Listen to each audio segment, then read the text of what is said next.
Dear participants, warm welcome to one and all. The sessions will start now. Respected today resource person, B. Narayanan sir, dear faculty members, research scholars, students, and other participants. Very good afternoon, all of you.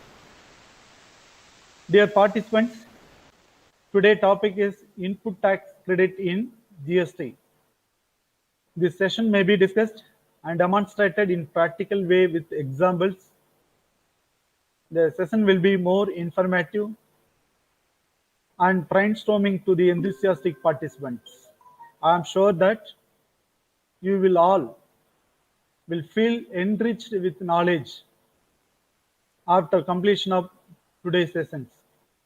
On behalf of Bharatiyar University, I feel honored to welcome resource person V. Narayanan sir, Chartered Accountant, Chennai, for giving a lecture in this 6th day sessions. I personally thank you very much, sir, for accepting our invitation with your busy schedule. Thank you, sir. I am also delighted to introduce the resource person, V. Narayanan. He is a qualified chartered accountant and cost and management accountant with 1.5 decades experience in financial and taxation compliances, spanning across diverse sectors including bank, service, and manufacturing sectors. He is a member of GST study group of ICAI. He is a contributor as a part of ICAI team in charge of preparing and updating background material on GST. He is a master trainer of GST, affiliated by Institute of Chartered Accountants of India. He has trained more than 2,000 chartered accountants and 6,000 finance and accounts professionals across India on GST law and practice and indirect taxes. He is a member of Governing Council and Secretary of International Chamber of Indirect Tax Professionals. He is also a member of Indirect Taxes Committee of Hindustan Chamber of Commerce. He is an author of the book namely Gain Smartly Through Senvat Credit Rules 2004. He has acted as a speaker and trainer on taxation at various institutes like Institute of Chartered Accountants of India, Institute of Cost Accounts of India, Institute of Company Secretary of India, Niti Aayog Initiative, Commercial Tax Staff Training Institute, Tamil Nadu, National Academy for Customs Indirect Taxes and Narcotics, Chennai. He is a founder partner in GPVS and Associates, Chennai. So today, such a personality with us. This is the great opportunity is offered by Bharatiyar University under Rusa. I trust you that everyone can enhance your skills and knowledge through this session. I hope everyone. I heartily welcome everyone. I thank all of you. Now I request today resource person Narayanan sir to take over the session. Thank you very much, sir. Welcome, sir. Thank you, sir. Good afternoon to the participants, the delegates across India who have connected through the virtual mode. At the outset, I want to thank Bharatiyar University and especially Mr. Gst-Registration for such a opportunity being created for interaction. Though we are not meeting face-to-face and interacting, still the interaction is virtual. In a way, it is knowledge enhancing also, investing our time during these testing times. Because when we get time, what we do with it matters. So this is one way in which we can productively engage ourselves. So thank you for that initiative. Without further ado, I think we'll proceed into the discussion for today. Because we have got quite an amount of things to discuss lined up for today. Next 3 hours is going to be jam-packed. If you are a ardent fan of movies, I would say it is going to be a power-packed screenplay for next 3 hours. and I'll try to keep it as much as vivid as possible, as interactive, because in some ways you can also have an interaction in terms of, I'll post some questions, try to give the answers in the chat box. We'll try to see how far we can interact with that. Now, the key discussion today is going to be on ITC, but before getting into the input tax credit concept, let us look at the concept of reverse charge. What is reverse charge mechanism? This is one effective tool introduced way back in, say, 1997, and later on in 2001 onwards, it gained momentum in service tax. Was it not there in the earlier VAT regime? Absolutely, it was there in the VAT regime. There we used to call it as purchase tax. So the way this tax or this payment works is reverse. To put in perspective, what is a normal indirect taxation mechanism? The supplier will supply the goods or services, and he will charge the recipient for the value. What is the value of the goods and what is the tax? And recipient in turn will make the payment of the value of the goods or services plus the tax. Now the supplier has got the right to withhold the basic value because that is his revenue. And whatever tax that he has collected, the supplier is supposed to discharge to the government. So the tax burden is on the recipient. Who bears the burden of the tax is the recipient. But who remits it to the department is the supplier. So this is where indirect taxes are different. So direct taxes, the person who earns the income only pays the income tax. But whereas in case of indirect tax, it is not the person who consumes pays the tax. It is the person who gives it for consumption. The supplier is made to pay the tax. This is what is the normal indirect taxation mechanism. So how can it become reversed? The reversal of it looks something like this. The supplier will supply the goods or service for a basic value.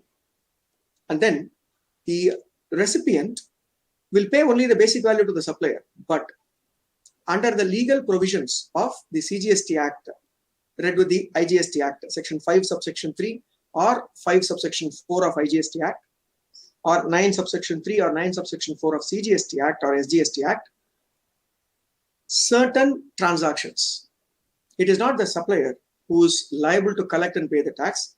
It is the recipient who is liable to collect and pay the tax to the government. So it is not the supplier's liability, it is the recipient's liability to pay the tax. This is what is envisaged in reverse charge. So the recipient will not pay the tax to the supplier. In turn, the recipient will himself pay the tax to the government. Sounds very similar to income tax. Correct? Income tax is the one where the recipient himself pays the tax to the government. Same happens here. The income earner itself pays the tax. The recipient itself pays the tax. That is why it is called reverse charge, and it is exceptional. It is not common. It is not going to happen all the time. It is exceptional. What are all the situations under which such reverse charge mechanism, as we call in a short acronym, RCM, reverse charge mechanism, in what are the situations that we will see this reverse charge mechanism coming into play? This reverse charge mechanism in the GST law is of two types. As I said earlier, two sections, separately enable this reverse charge. First situation, we call it as notified reverse charge mechanism. Notified means the ones which are by notification by the department. The CBIC issues a notification, Central Board of Indirect Taxes and Customs issues a notification to tell that these goods and these services, I don't want the supplier to pay, I want the recipient to pay. That is what is told in 9 subsection 3, notified reverse charge. Whereas 9 subsection 4 is a unique proposition. Unregistered person, from that unregistered person, if we are receiving an inward supply, then we are liable to pay GST under reverse charge. So two different reverse charges. Both reverse charges are same in terms of mechanism, that is the recipient has to pay, but when it will get triggered. First situation, 9 subsection 3 is whenever it is notified by the government. So it doesn't matter in situations of 9 subsection 3 whether my supplier is registered or unregistered. My supplier is registered or unregistered, irrespective of that, the recipient is only liable to pay GST. That is what is 9 subsection 3. If the government tells that these goods, these services, you are liable to pay at a reverse charge. Whereas 9 subsection 4 is a situation where if I am procuring and I am a person who the government has told that I should procure from registered people only. And if I procure from unregistered people, the government says, no, you are a type of person whom I want to procure only from registered people.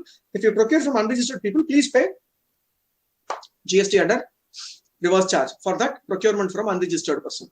Fine. So these are the 2 key aspects that we need to keep it in mind. 9 subsection 3, 9 subsection 4. Both are equally applicable for goods as well as services. There is no restriction that it is only meant for goods, it is only meant for services. No. Be it 9 subsection 3 or 9 subsection 4, both the cases, either goods or services, can get attracted under reverse charge mechanism. Now moving further, under 9 subsection 3, as I told you earlier, notified reverse charges. What are all those which are notified? When I do the transaction in those goods or those services, I am liable to pay GST under reverse charge. We are first going to see all those goods which if I procure as a registered person, not as an end consumer. If you are procuring it as a registered person, then you are liable to pay GST under reverse charge. In other words, you are procuring it for the purpose of your business. You should be a business. If you are procuring it, then you are liable to pay GST under reverse charge. What are those goods? We are going to see those goods one by one. And you will be able to understand the common theme that is running across there. Raw cotton.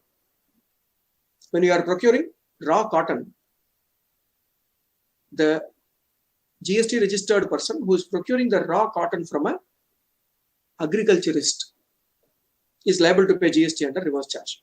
So my supplier necessarily has to be an agriculturist. And that is where the government is saying, let the agriculturist not pay GST, being the supplier, but let us shift the burden to the recipient, who must be an industry, who is procuring that raw cotton for the purpose of their industrial use. Maybe they will convert it into cotton yarn. Hence, they are asking the industry to pay the GST under reverse charge, not the agriculturist. Same way, cashew nut. This is not the cashew nut which we are procuring in a bakery or which we are procuring in a nuts and spices shop for our consumption. We are talking about raw cashew nut, which is not peeled, which is not extracted. The raw cashew nut when it is being transacted. So there also the clear indication is who will sell raw cashew nut? Obviously the agriculturist. So the agriculturist need not take the burden of paying the tax. It is the person who is procuring from the agriculturist. Maybe a trader is procuring. The trader is liable to pay GST under reverse charge. And then tendu leaves, popularly known as BD leaves. Who procures it? Obviously an industry, because they want to make that BD out of it, the BD wrapper leaves. Who will sell it? The grower of the tendu leaf, which will again be an agriculturist. So here also they want to protect the agriculturist so that the recipient is liable to pay GST under reverse charge. The recipient will more often than not be an industry, because who will buy tendu leaves and sell tendu leaves? They are only going to buy and convert it into a subsequent product, which is popularly the BD. If they are going to do anyway BD, there is going to be GST. So why don't you pay on this tendu leaves GST under reverse charge and then take input tax credit also, is what has been told by the department indirectly. And the other type of goods when you procure, you are liable to pay GST under reverse charge is lottery tickets. For 2 reasons, it will be something which is interesting. Lottery tickets is not legal across India. It is legal only in 2 states as of today. One is Kerala, the other one is Sikkim. And the interesting thing about lottery tickets is, lottery ticket is considered to be a goods under GST. It is an actionable claim. And any actionable claim is treated as goods, and anything other than betting, gambling and lottery is not even treated as supply. So only betting, gambling and lottery as per Schedule 3 comes under the taxability of GST. There also, lottery ticket, there is a reverse charge. Now you might get a question, sir, who has to pay under reverse charge? It is the person who's buying the lottery ticket for checking his luck. That is not the person who is liable to pay under reverse charge. The reverse charge is on the shoulders of the distributor. The lottery ticket will be printed by the respective state government. So the government is the supplier of lottery. Who is the recipient? The distributor is the recipient of lottery. Then the distributor sells it to the end customer. Now that transaction, there is no need for any reverse charge. It is the procurement of lottery by the distributor from the state government. That is where they are liable to pay GST under reverse charge. So lottery tickets are goods, and who is procuring it will have to pay GST under reverse charge. The next type of goods on which we are liable to pay GST under reverse charge is silk yarn. Again, something which is grown or extracted from the silkworms, but then it is not used in the same yarn format. It is further taken into weaving as a cloth or a sari or any kind of material, which will only give its value. So the silk yarn per se, that is a GST, but it need not be paid by the one who is doing that silk extraction, silkworm growing. So it goes to the other person. So the liability is on the recipient. Maybe a textile is procuring the silk yarn. They are liable to pay GST under reverse charge. And used or seized goods from government. When the goods are procured, it's a different thing, but government is auctioning it. Used goods. Police department has got a lot of used vehicles. They are disposing it off by auction. Whoever is sitting in the auction and taking it will have to pay GST under reverse charge. One. Seized goods. Maybe customs department has seized certain materials for which the person who has got it into India has not paid customs duty. So what they are doing is they are going to give away the customs duty, meaning the customs department is going to take those goods, confiscate those goods, and they are going to give away by way of an auction. In that auction, if you come and procure it, customs department will transfer the title to you. You will become the owner of the goods, but customs department will not collect GST from you. It is the person who is procuring the goods, which are either used goods or seized goods, which I am procuring from the government. I am liable to pay GST under reverse charge. The other type of goods on which reverse charge is mandatory is tobacco leaves. Similar to tendu leaves, tobacco leaves, obviously from an agriculturist, procured by any industry, they are liable to pay GST under reverse charge.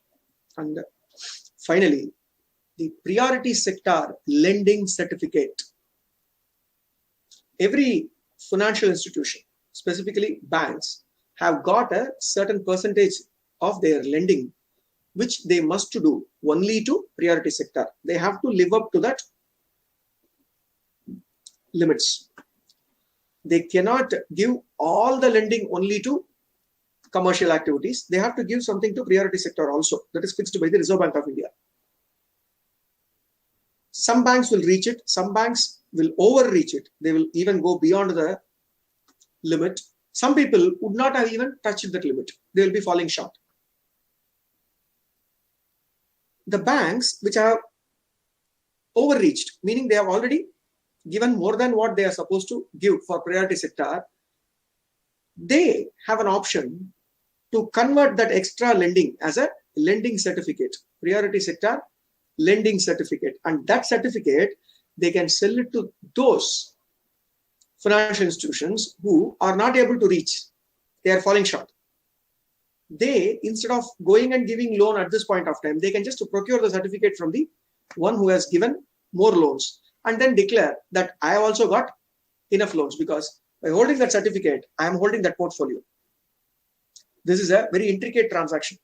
This happens only in banking and financial institutions, and that priority sector lending certificate happens through Reserve Bank of India, where it is sold by one bank and procured by the other bank or financial institution. The one who is procuring is liable to pay GST under reverse charge. So these are the goods related reverse charges, which the person who is procuring it is liable to pay to the department. Now moving to the next aspect, the services. What are all the services which have been notified by the government on which the person who is receiving the service is liable to pay GST? It is not the person who is rendering the service, it is the person who is receiving the service is liable to pay GST under reverse charge. The goods are services. We have already seen goods under 9 subsection 3. Now we are going to expand and see services. Import of service. What is import of service? The supplier being outside India, the recipient being in India, and the place of supply falls in India. In this case, it is considered to be an import of service. And in case of such import of service, who is liable to pay GST? GST is liable to be paid by the recipient in India. The recipient in India is only liable to pay GST under reverse charge.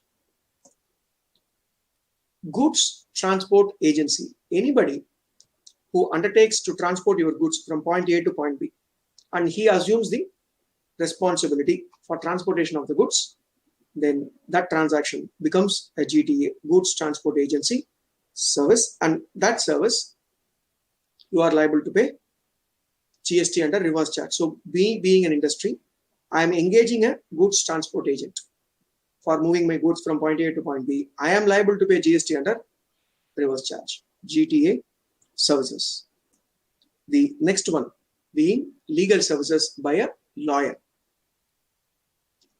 Whenever we are taking services of a lawyer, either for representation or for giving opinion or any matter relating to legal aspects, then the service is taxable. Legal services by a lawyer is taxable, but it is not the lawyer who is liable to pay GST. It is the recipient business entity. I am the business entity who is receiving the services of a lawyer. I am liable to pay GST under reverse charge. So that is what is legal services. The next one is arbitral tribunal. In case of an arbitral tribunal, which is under the Arbitration and Conciliation Act 1996, alternate dispute resolution mechanism. Many of the bigger corporates, when there is a dispute in a contract, it is not a issue of whether it is legal or illegal. It is very much legal, but whether it was agreed or not, that point needs to be clarified at that point. That is the point that we want to discuss. Then the arbitral tribunal can be approached, and any fee paid to that arbitral tribunal, the ones who are paying the fee are liable to pay GST under reverse charge. Sponsorship services. Any kind of sponsorship, could be a cricket related sponsorship or any other type of sponsorship, where the person who is receiving the money happens to be the supplier of service. I'll take the current example. Dream 11 has now volunteered to sponsor IPL. So IPL is a spin-off. It is a company which is majorly held by BCCA, but it is a company. IPL Private Limited, it's a company. So IPL Private Limited is the supplier of service. What service they are giving? Sponsorship. Who is the recipient of the service? Dream 11. Okay, so Dream 11 will be charged GST. Yes. Generally, what should happen? The supplier should charge GST and Dream 11 should pay GST to IPL Limited. IPL Limited will pay to the government. But it is in the nature of sponsorship fee. When it is in the nature of sponsorship fee, Dream 11 will have to pay the sponsorship fee to the government. That is sponsorship fee to the IPL. And then 18% of that GST reverse charge should be paid by them to the department, because it is in the nature of sponsorship fee. Sponsorship, the one who is the recipient is only liable to pay. Any service received from government. If I am receiving any services from government, example, any kind of licenses to operate, maybe in case of an aircraft, license to operate in a route, in case of mining industry, licenses to mine, in case of telecom industry, license obtained for the bandwidth from the government, in case of aviation, or what should I say, the vessel related transportation, I get a route pass from the government. In all these cases, the approval given by the government is in the nature of services provided by the government. Me being a business entity, whenever I receive such services from government, I am liable to pay GST under reverse charge. The other important service, which has been in the thick of things in the last 1 month, 2 months, is director services. A director of a body corporate is rendering services to the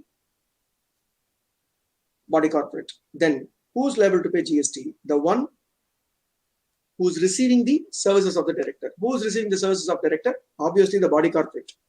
The body corporate is liable to pay GST under reverse charge. The other service where the recipient is liable to pay reverse charges, insurance agency services. In case of an insurance agency service, who's the supplier of service? The service is supplied by the insurance agent. Who is the recipient of service? Generally, we will think that I am the recipient of service. We are not the recipient of service. The insurance company is the recipient of service. Because the insurance agent, though he comes and meets us, from us only he takes the money and he says he is doing service to us. It is not service to us. He is actually doing services to the insurance company only. So the insurance company will have to pay reverse charge on the insurance agent commission. Insurance agent need not pay GST. It is the recipient, insurance company, is liable to pay GST under reverse charge. Same way, like an insurance company, we have a banking and financial sector, a recovery agent. Whenever there is an NPA, non-performing asset, it is piling up, they will appoint an agent to recover. Maybe they will go, they will auction the assets, they will realize it, they will go to the court and get an order. All that they do, the recovery agent is only doing, and the recovery agent will take a commission. On that commission, it is not the recovery agent who is liable to pay GST. It is the bank or the financial institution which is liable to pay the GST under reverse charge. The next one is ocean freight, the most litigated reverse charge. Though in service tax it was introduced in 2017 only. There also it was litigated, and GST also it is being litigated. Ocean freight.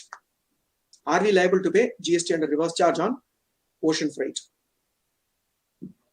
This the department has answered, saying that yes, you are liable to pay, but not on all the ocean freights. For example, I am receiving the ocean freight services from a person who is outside India.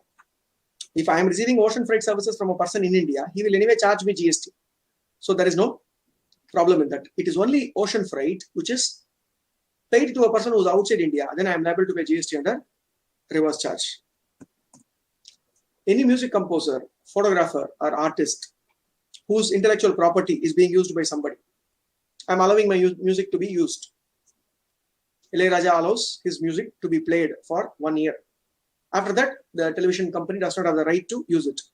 Then for that 1 year, he has given you the right, for which you will pay him royalty. That royalty, it is the recipient who is liable to pay under reverse charge.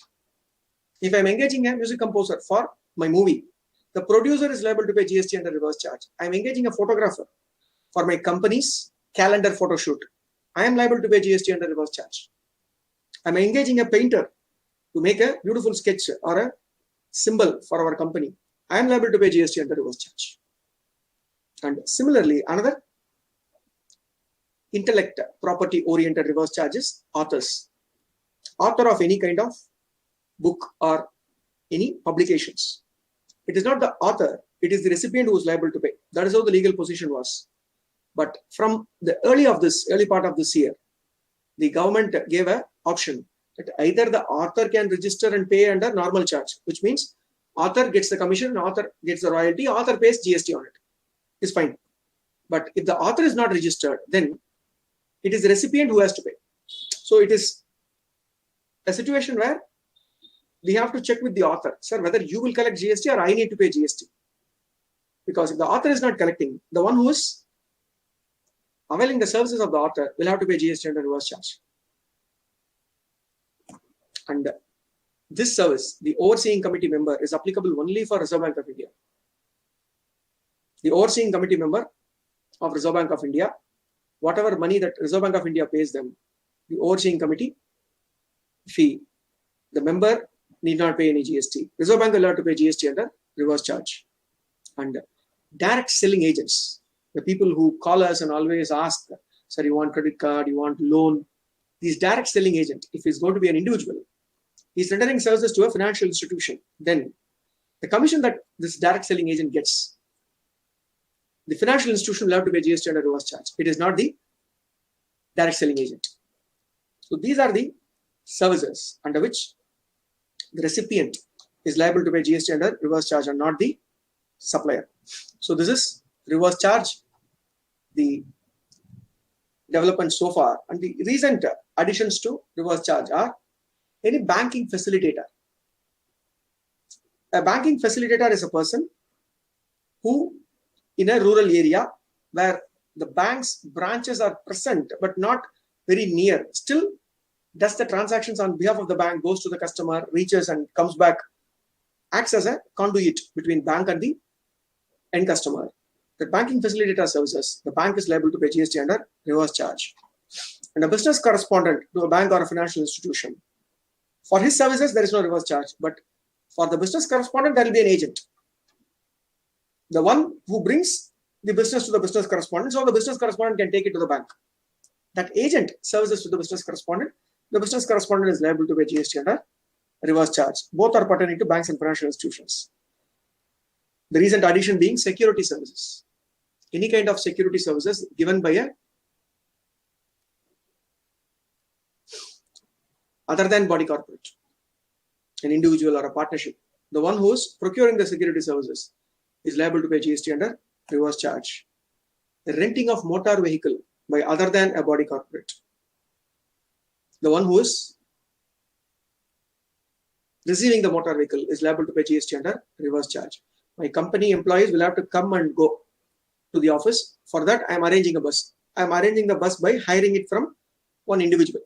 So in that case, the bus rental, I am liable to pay GST under reverse charge. It is not the individual because he is not a body corporate. So the individual need not pay. It is me who has to pay under reverse charge, renting of motor vehicle. And then lending of securities, another very unique transaction, specific only to the capital markets. In the secondary market, this is a growing trend. For example, I am a person who is having a vision of holding an investment for about 5 years. I have procured that share. Let's say I have 1,000 shares of a particular company. Now there is another person who is doing trading. He has fallen short of the obligation. Maybe he is doing sell and buy. He is not doing buy and sell, the typical method of trading. He is doing the reverse, short. He is selling and then trying to recover, thinking that the price will come down, but he is not able to buy it from the market. At that time, what he can do is, he can come and ask me to lend the security. If I lend it to him, I will ask a certain fees from him. He is ready to pay that. This is where government comes and says, hold on, securities are not goods. Securities are not services, but lending of securities is a service. The word security per se is not goods. It is per se not service. But lending of security for which receiving money is considered to be a service. And that service, the one who is receiving the money, that is the supplier, need not pay. It is the recipient who is the beneficiary of this transaction, who wants the securities. He is only liable to pay GST under reverse charge. That is what is this lending of securities. Latest reverse charge inclusion for the purpose of services. This is all with respect to the reverse charge services, and few points that one has to be aware of with respect to reverse charges is, whenever it comes to the payment of reverse charge or ITC, the input tax credit or documentation, key points that I want to highlight is that the reverse charge liability can only be paid through cash ledger. That means I can have input tax credit carry forward, but still this month I have got a liability to pay reverse charge. I have to pay the reverse charge to the department without hesitation. I cannot say I got this liability, I have already got input tax credit, I will offset. Not possible. I have to pay this to the department only by cash ledger. But if I pay it by cash ledger, will I get input tax credit? Yes. If you are eligible and it is fitting within the provisions of section 16 and 17, which we are going to discuss after this. It is an eligible input tax credit. Then you are free to take the input tax credit. So pay the cash and then take the credit. It is allowed for reverse charge as long as it is eligible. And when it comes to what is the documentation that is associated with reverse charge is that if my recipient is going to be a registered person, obviously he is only liable to pay reverse charge in the situations covered under 9 subsection 3 or 9 subsection 4. But me as a supplier is unregistered. My recipient will pay under reverse charge. In that case, my recipient, what he can simply do is that my recipient can pay. My recipient can pay that reverse charge after raising a self-invoice. Because I am not registered. I am a supplier, I am not registered.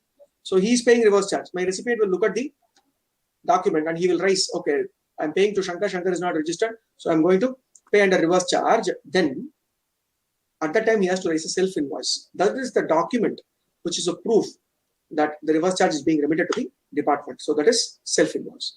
So these are the 3 key areas.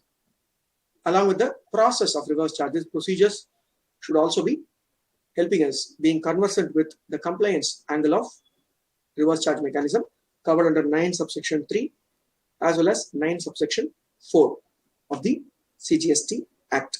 As I said at the start, 9 subsection 4, the department has already made it amply clear. Only in case of a real estate, only in case of a real estate developer, they expect the real estate developer to procure everything from registered person. If you are procuring from unregistered person, the real estate developer is procuring from unregistered person, then the real estate developer is liable to pay GST under reverse charge. So the only person as of now in India under 9 subsection 4 who is liable to pay GST under reverse charge is the person who is a real estate developer who is procuring goods or services from unregistered people. The rest of all the people, the industry, any kind of industry, they procure from unregistered person also, they need not pay GST under reverse charge. Because for them it is not mandated. 9 subsection 4. Procuring from unregistered person, compulsorily, mandatorily liable to pay under reverse charge is applicable only for real estate developer. With that, we conclude our discussion on reverse charge and we move to the core aspect of today's discussion, which is the input tax credit under GST. What is this input tax credit and how does it impact us? First, from a conceptual angle and then procedural. The conceptual angle that I want to highlight is, look at this scenario. Before introduction of GST, this was the scenario. That is a manufacturer 1. This manufacturer 1 is selling the goods at 1,000 rupees and he was liable to pay excise duty of 12.5%. So he is charging 125 rupees as excise duty. He is also liable to pay VAT. So he is charging 14.5% VAT on the amount including excise duty, which is 163 rupees. So together he is able to sell it for 1,288 rupees to the manufacturer 2. The manufacturer 2 will use it for his further manufacture. So in this first transaction, as you can see, the central government would have received 125 rupees as taxes and the state government would have received 163 rupees as taxes. Now the manufacturer 2 procures the goods at 1,288. For him, that is not much of a problem because he is a manufacturer, so he is entitled for SENVAT credit on excise duty and he is liable for VAT input tax credit also. So look at the key point here. He will take as his cost only 1,000. Though he is paying 1,288 rupees, his cost is only 1,000. The cost is only 1,000. It is not 1,288. Outflow is 1,288. Cost is 1,000. So we will take this 1,000, add a value of 200, which is what is the value addition by him, and he is ready to sell the product at 1,200. When we go and procure that is as a dealer, he will charge as excise duty 12.5%, which is 150, and he will charge VAT also, which is 196. So the final product will come to the dealer at 1,546. This means the manufacturer too will have to pay 150 rupees of excise duty, yes, but he will offset this 150 against 125 because he has already got an input tax credit of 125, 150 he has got output tax liability and he will pay only 25 rupees to the department net.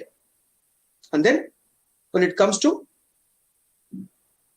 196 rupees, he has to pay as VAT, but he will take the input tax credit of 163. He will pay only 33 rupees to the department. Now comes the key aspect. The purchase cost. The purchase cost for a dealer is not 1,200 and it is not 1,546 because a dealer is entitled for input tax credit only on VAT. He was not entitled to take input tax credit on excise duty. So he will consider his cost to be 1,350. And to that he will expect a value addition of 135. That would in turn make his selling price as 1,485. At this price only, you and me can buy it from the shop, on which a VAT of 14.5%, which is 215 rupees, will be charged. 1,700 is the take-home price for you and me, where rounded off to 20 rupees, the tax will be paid by the dealer because dealer has got an input tax credit of 196.67 and 215 is what he collects from us. So he'll pay 20 rupees to the department. So all in all, we procured an item for 1,700. The tax inside this 1,700 rupee item is 365. This is how scenario was before GST. Now, when GST came into picture, especially the concept of unhindered input tax credit came into picture. This is what we got to see. Same selling price. The manufacturer one was selling it at 1,000. He sells the same at 1,000 only in GST. Tax rate is only 9 and 9, 18%, 1,180. So the manufacturer too was earlier paying 1,288 to buy this product. Now he needs to pay only 1,180. And for him, the selling price is 1,200. It remains at 1,200. But he will collect only 108 and 108 from the dealer. The most important change is the dealer was earlier paying 1,546 to procure the item. Now the dealer only needs to pay 1,416. And out of this, he knows that he is entitled for input tax credit on these two, and he will consider only this 1,200 as his cost. The cost is only 1,200. On that, he gets a value addition of 10%. He is able to come to a selling price of 1,320. On this 1,320, there's a CGST and SGST, which he will collect from us when we go and procure from him. The selling price will be 558, which would mean what was being sold at 1,700 earlier, now after GST should have come to 1,558. There should have been a straightaway price reduction of 8.39%. So how come there can be a price reduction of 8.39%? Look at it. Earlier the government was getting 365. Now the government is getting 238. So it is not the industry which is shouldering the burden. It is the government which has decided to shoulder the burden. And they have decided to take it into 238. Now some of you might wonder, sir, why would the government do this? They were getting good revenue of 365. Why they are going to 238? How did it reduce in the first place? It is because of input tax credit. And why did the government take a policy decision to reduce their income? This is what in any kind of tax that we call widening of tax base. What is widening of tax base? Before introduction of GST, that is on 30th June 2017, we had about 58 lakh registered people in indirect taxes in India. 58 lakhs. Once GST has been introduced, as on July 2020, as on July 31st, 2020, we have about 1.24 crore assessees in India. Where is 58 lakhs? Where is 1.24 crores? Where were these people? Do you mean to say in the last 3 years, all of them have come up to do business? I don't think so. Many of them decided that GST is beneficial for their business, hence they got registered. So earlier there was no registration. They came into registration once GST came into being, which is why they very intelligently, what was being collected from few people, a large amount of tax, now small amount of tax from large amount of people is going to be collected in GST. This is what is the ideal scenario. Now you might think, has it happened? Yes. In most of the cases, the answer is no. Because this is where it is stuck.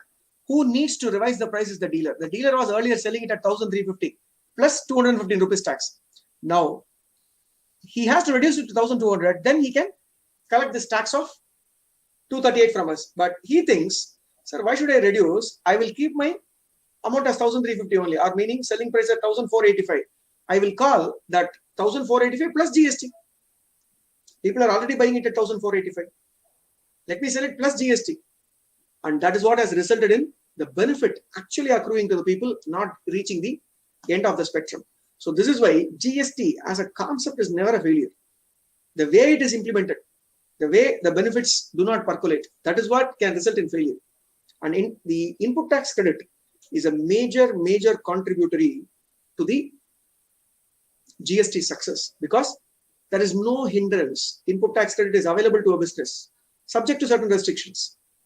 That input tax credit availability will increase their confidence by incurring GST as an outflow, but they know that they will get input tax credit. Thereby, people will start interacting or doing business only with registered people. That is the idea that GST was introduced with. And input tax credit had the product which I took earlier had been classified under 18%, 8.39% price reduction should have come. Had that product, suppose, come under GST at 28%, then still there shouldn't have been a single rupee price increase. There should have been a price reduction, because what was sold at 1,700 earlier would have now become 1,690. That's it. Even if the tax rate is going to continue as 28%, but which is not the case. Only 31 items are standing at 28%. The rest of all the items are 18 or below 18 only. So which means even if it goes into that distant possibility, still the tax liability is reduced, and thereby the cost should have got reduced is the concept that we need to have clarity on. Based on this, if we move further, what is the input tax credit and how does it work in GST? How it works, we have already seen. And on what all I can take input tax credit. Input tax credit, I can take on goods or services. Whenever I procure any goods or any services, the one who is giving me the goods or services will charge GST. Can I take input tax credit of the GST? Yes, I can. And that input tax credit, which I am taking, I have to classify it under two categories. Either it is on goods or services. And inside goods, there are two further categories. Is it capital goods or is it inputs? If it is going to be capital goods, the credit taking mechanism is different, or the utilization method is different. It is inputs, there is something associated with it. And when it comes to services, we have to check whether it is strictly qualifying as an input service. So any goods received, any service received is not going to be immediately eligible as input tax credit. Any goods or services that I receive, if they fit in within the definition of capital goods or inputs in case of goods, or if they fit in within the definition of input services, then only I can avail this input tax credit. So what is input tax credit under GST? Input tax in related to a registered person. So you have to be first a registered person. Then only you can avail input tax credit. That is the basic premise in GST. Any tax under GST, it could be CGST, SGST, IGST, UTGST, or compensation cess. Any kind of that tax paid under GST on inward supplies. I pay on my inward supplies. I am entitled to take it as input tax credit, including while importing goods, I'll be paying customs duty. As part of customs duty, I'll be paying a tax called as IGST. Even that IGST is entitled to me as input tax credit. And any tax that I pay under reverse charge is also eligible for me to be taking as input tax credit. So this is what is the concept of ITC under GST. Now, this three heads that we discussed, what is an input, what is a capital goods, and what is a input service. That is what we are going to see now. Input means any goods other than capital goods. So there is no specific definition. They are going by an elimination process. See whether it is capital goods. If not, I'm ready to call it as inputs. But two more conditions are there. Any goods other than capital goods where it is used or intended to be used by a supplier. Me being a supplier, I should be using it or intending to use it. Maybe I'm putting it to use today, or I want to use it in a later point of time. Used or intended to be used by a supplier in the course or furtherance of business. A very, very, very important condition that one has to fulfill to avail input tax credit. used or intended to be used by a supplier in the course or furtherance of business. Only when it is going to be used in the course or furtherance of a business, I am entitled to take this input tax credit. And if it is other than capital goods and it is still goods, then only I can call it as inputs. So what is capital goods? That definition needs to be looked at. Capital goods means the value of which is capitalized in the books of accounts. The value of which is capitalized in the books of accounts is called as capital goods. And is it the only condition? No. The value of which is capitalized in the books of accounts which are used or intended to be used. I'm procuring a machinery. The machinery is going to be used. The machinery is not put to use immediately.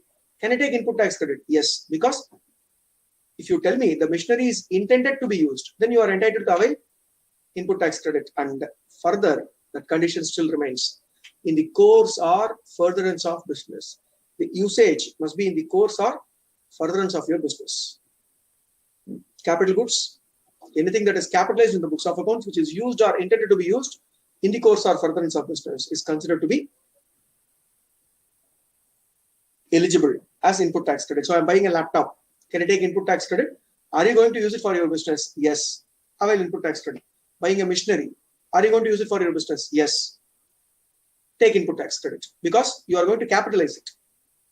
As against a tool that is purchased or a raw material that is purchased. What is the difference between a machinery and a raw material? Raw material is not going to be capitalized in the books of accounts. So it will go to the category of inputs. Whereas the capital goods, machinery, which is taken to the balance sheet, you are entitled to take input tax credit on that. And what is an input service? A very, very simple and elusive definition. Any service used or intended to be used by a supplier. So it could be any service which you are using for what? In the course or furtherance of your business, you are entitled to call it as input service and you become eligible to take input tax credit. But we must prove that it is used or intended to be used in our furtherance or course of our business. If we can prove that, even the landscaping of garden in a factory entitled for input tax credit, the housekeeping in a factory entitled for input tax credit, because it need not result directly in the output. It is used in the manufacture. It is used in the course or furtherance of business. If that can be proved, you are entitled to take input tax credit. So three key definitions. What is input? What is input service? What is capital goods? When can I avail input tax credit? We have seen that. Now moving to the next aspect, which is what are the conditions that one needs to satisfy for availing input tax credit? The first important condition is you must be in possession of any one of this document. What is the proof that you have suffered that tax? You have to tell the government that I have suffered this tax on my input. While inward supply is being received, either goods or services, capital goods or inputs, whatever I have procured, I have paid GST. So how do you prove to the department that you have paid GST on that? You need to show your tax invoice. Whose tax invoice? My supplier's tax invoice, because my supplier will charge me GST. Based upon the invoice only I am doing the transaction. So obviously, from my supplier's invoice only I will get to know what is the GST that I have paid to the department. That GST, I become entitled to take ITC. Hence, if I take any ITC, one of the primary documents, 95% of the cases, we will take input tax credit based upon this document only, which is called as a tax invoice. Second, the RCM related self invoice, which we spoke of a few minutes back. Whenever I am liable to pay GST under reverse charge, I told you, you are entitled to take input tax credit, but you need to prove that it is paid under reverse charge. How do we show that it is paid under reverse charge? We have to raise the self invoice. So when you do that, you are proving to the department that you have paid under self invoice and you become entitled to take input tax credit. A debit note issued by the supplier. When will I get input tax credit on a debit note? The supplier has supplied something to me under the tax invoice. Subsequently, he is increasing the price by way of issuing a debit note. Then I can take input tax credit on the debit note also. Because for invoice also, I am eligible for ITC. The invoice's value is being increased by a debit note. I can take input tax credit on the debit note also. There is no restriction. And in case of import related ITC, based upon your bill of entry, the IGST which you pay on import, based upon the bill of entry, you can avail the input tax credit. That is the proof that you have paid the tax, because when you are importing, the foreign supplier will not charge you GST. The GST will be charged only by the customs department. The GST is got IGST on customs. That, what is the proof that you have paid the tax? You will give the customs department your bill of entry. That bill of entry is the proof that you are entitled to take input tax credit. And then, if you are going to be a person who is availing common input tax credit, then any input service distribution, you are entitled to avail input tax credit. A head office can avail the common input tax credit of all the branches.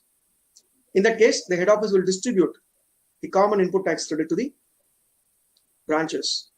That input tax credit distribution will happen from the head office to the branches by way of a method called as input service distribution. And that input service distribution, they have to do by raising an input service distributor invoice, ISD invoice. Based on that, we can avail input tax credit. The other conditions that one has to fulfill for availing input tax credit is, you should have received the goods or services. Then only you become entitled to take input tax credit. But is it practically possible in all the cases for me to receive the goods or services to avail the input tax credit? Practically, there are situations where I will ask my supplier to deliver the goods to my customer. I will not even take delivery of it. I'll ask him, sir, directly go and deliver to my customer. In that case, can I take input tax credit? Yes, because the exception to this provision says, whenever you are directly receiving, it is considered to be received by you. Even when it is received by your authorized recipient, you authorize somebody that somebody can receive the goods, then it is considered to be received by that you only. So you are entitled to take input tax credit. If I take it, if I receive the goods or services, I am considered to be the person entitled to take input tax credit. If I don't receive it, still, if I give it, meaning I authorize somebody to receive those goods or services on behalf of me, I am entitled to take input tax credit when they receive it. So even if my customer receives the goods, my customer is receiving the goods because I have authorized him to receive the goods on behalf of me. So my supplier directly supplies to my customer, I can take input tax credit because it is deemed that I have received it.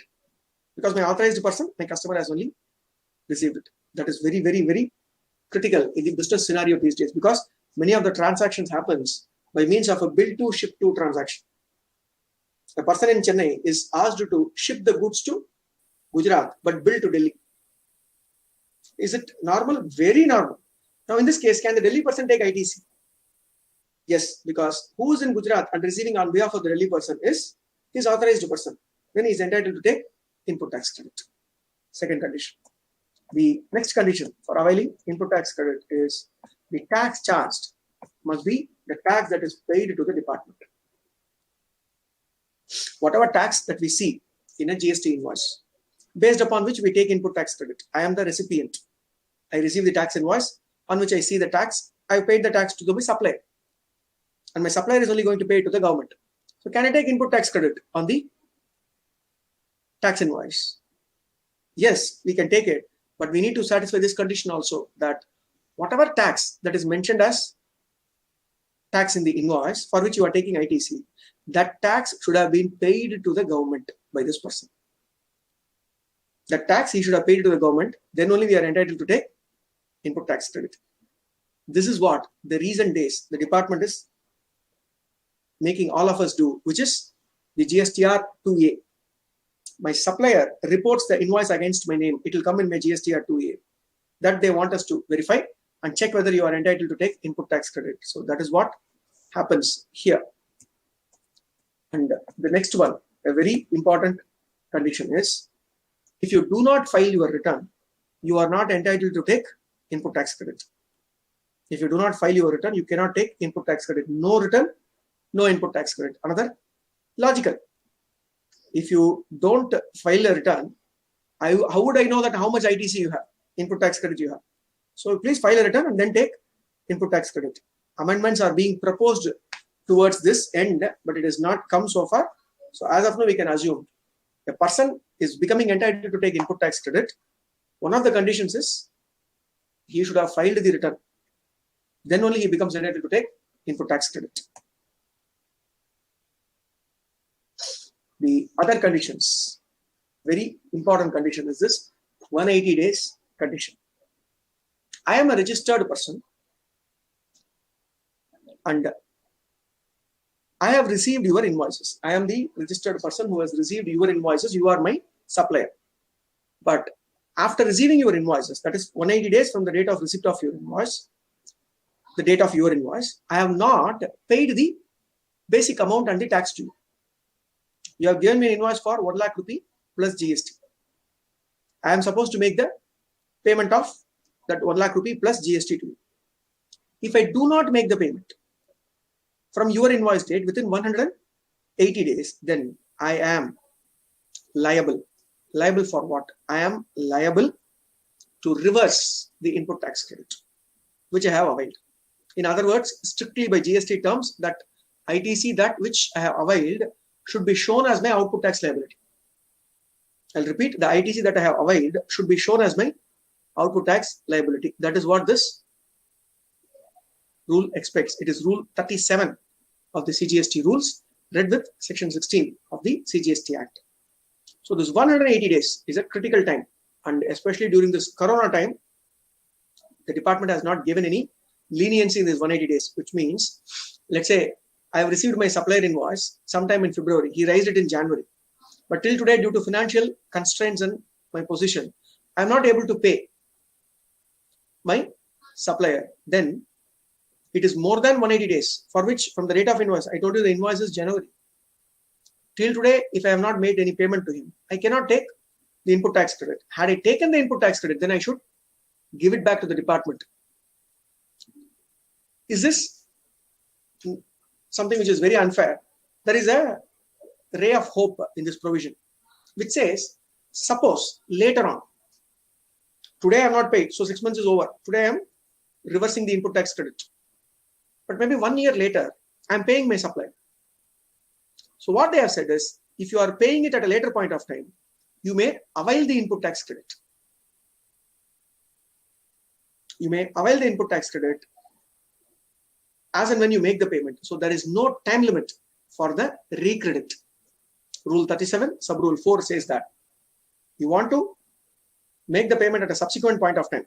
Taken the credit. First, you got the invoice, you took the credit, then you reverse the input tax credit without, for the reason that you have not made the payment within 180 days. And subsequently, you make the payment, you become entitled to take that input tax credit. Whenever you make payment, even if it is 4 or 5 years later also, you become entitled to take input tax credit. That is what is the critical provision pertaining to this 180 days input tax credit. And then the other major component of understanding in eligibility of input tax credits, especially when it comes to capital goods. If I am procuring a capital goods, and on the capital goods, there is a GST portion. I'll give it by way of an example. Look at the example. I'm procuring an asset for 1 crore. On this 1 crore worth of asset, a GST of rupees 28 lakhs is paid. The asset is capitalized for 1.28 crores. That is basic value plus GST. Now, can I take input tax credit? Is the question. Please go through the example.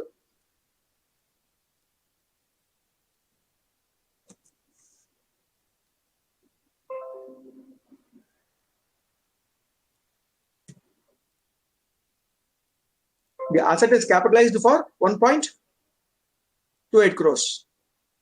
Can I avail input tax credit on that?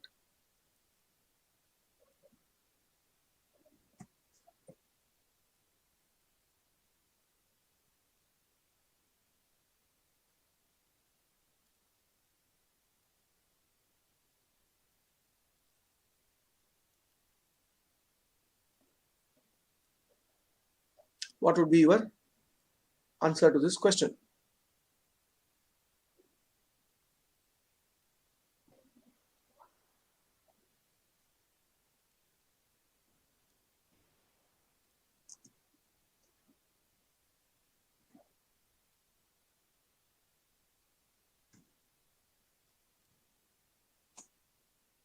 The answer is, if we are going to avail input tax credit on this 28 lakhs, then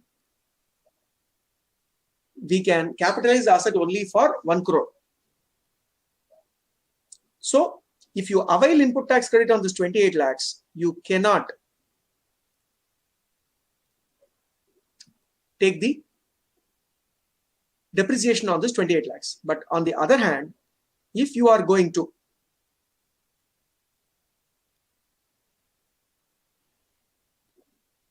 capitalize the asset at 1.28 crores, then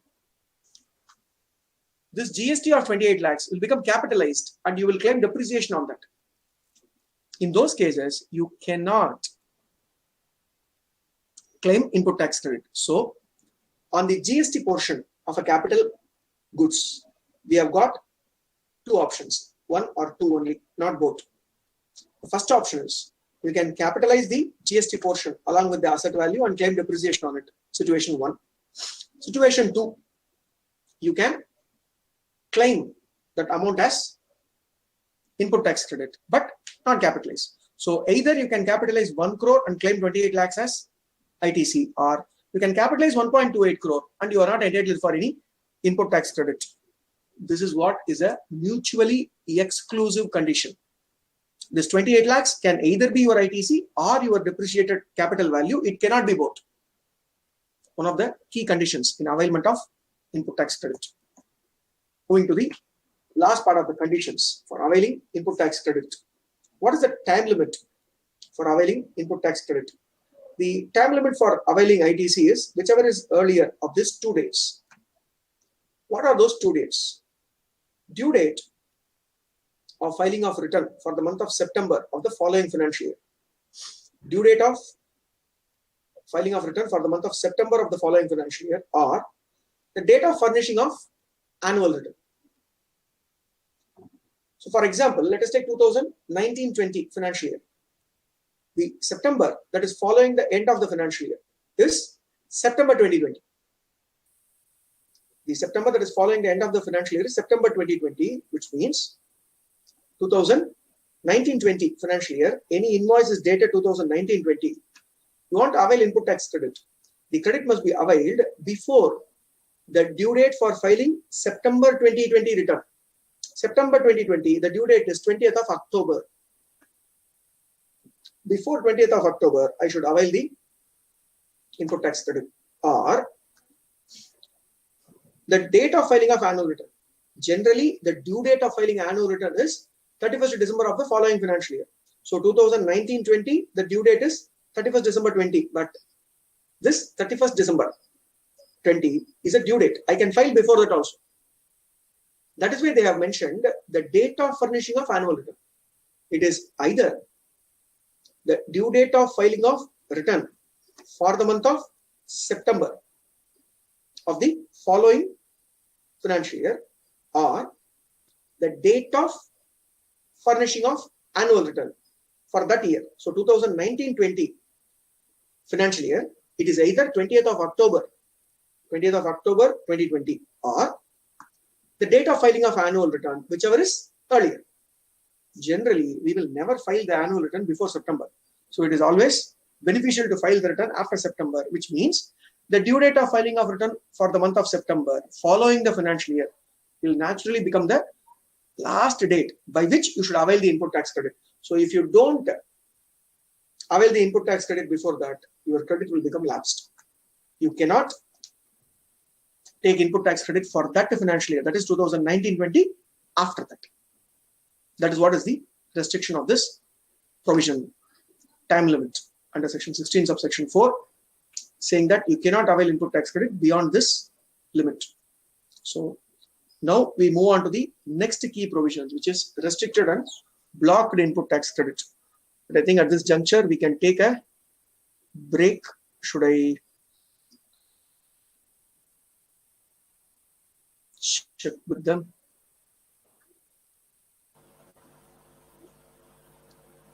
Yes, sir. Can we break for about 10-15 minutes or 5 minutes? Yes, sir. Yes, sir. We can break for 15 minutes. 15 minutes. Okay. Then I think we will start with the section 17's discussion. Sure. Okay. Okay. Okay.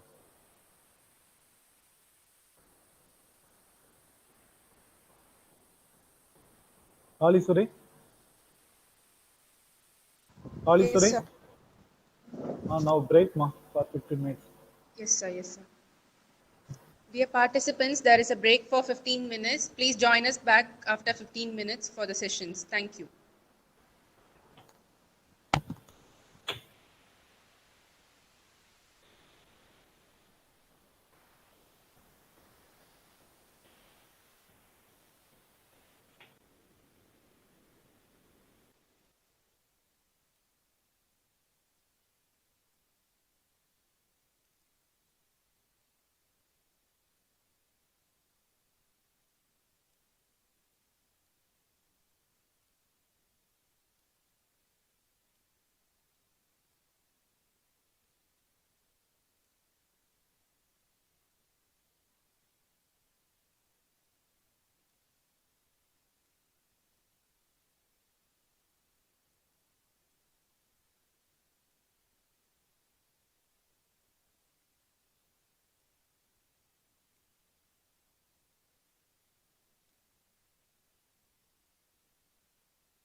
Excuse me, sir.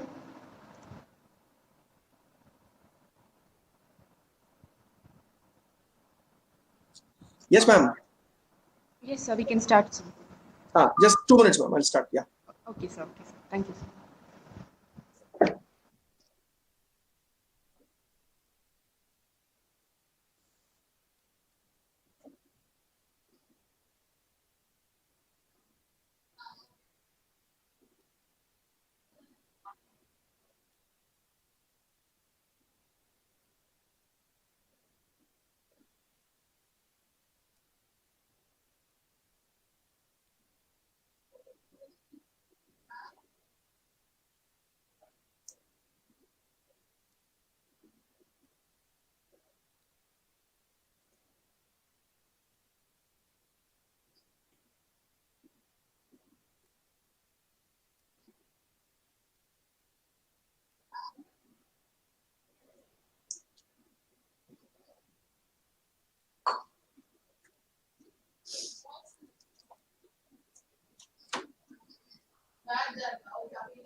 Ram felt as if he had another number, as if he was spinning in all directions.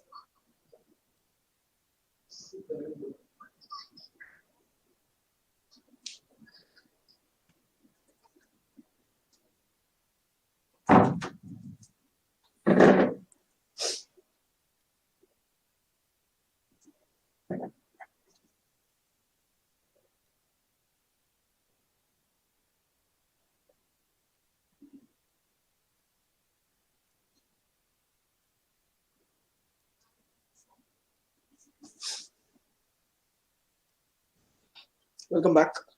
Let's get through the section 17, the critical provisions of what is the blocked input tax credit or restricted ITC under section 17. There are certain situations, even if you are becoming eligible to take input tax credit, even if you are becoming eligible to take input tax credit under section 16's provision, still certain credits are not allowed. It is eligible from a section 16 perspective, but it is not allowed under section 17. What are those? Something is specific to a type of credit, and some of the restrictions are specific to the use for which it is put to. For example, section 17 subsection 1 restricts that any credit which you are availing only for business purpose, any credit which is availed only for business purpose is going to be allowed. If it is not for business purpose, then it is not eligible as input tax credit. Something which is not business related, something which is not pertaining to my business, but on which I have paid GST. It is an inward supply, but it is not used for my business purpose. I'm not entitled to take input tax credit. The second scenario is the common one and a unique situation where my inputs, be it my capital goods or my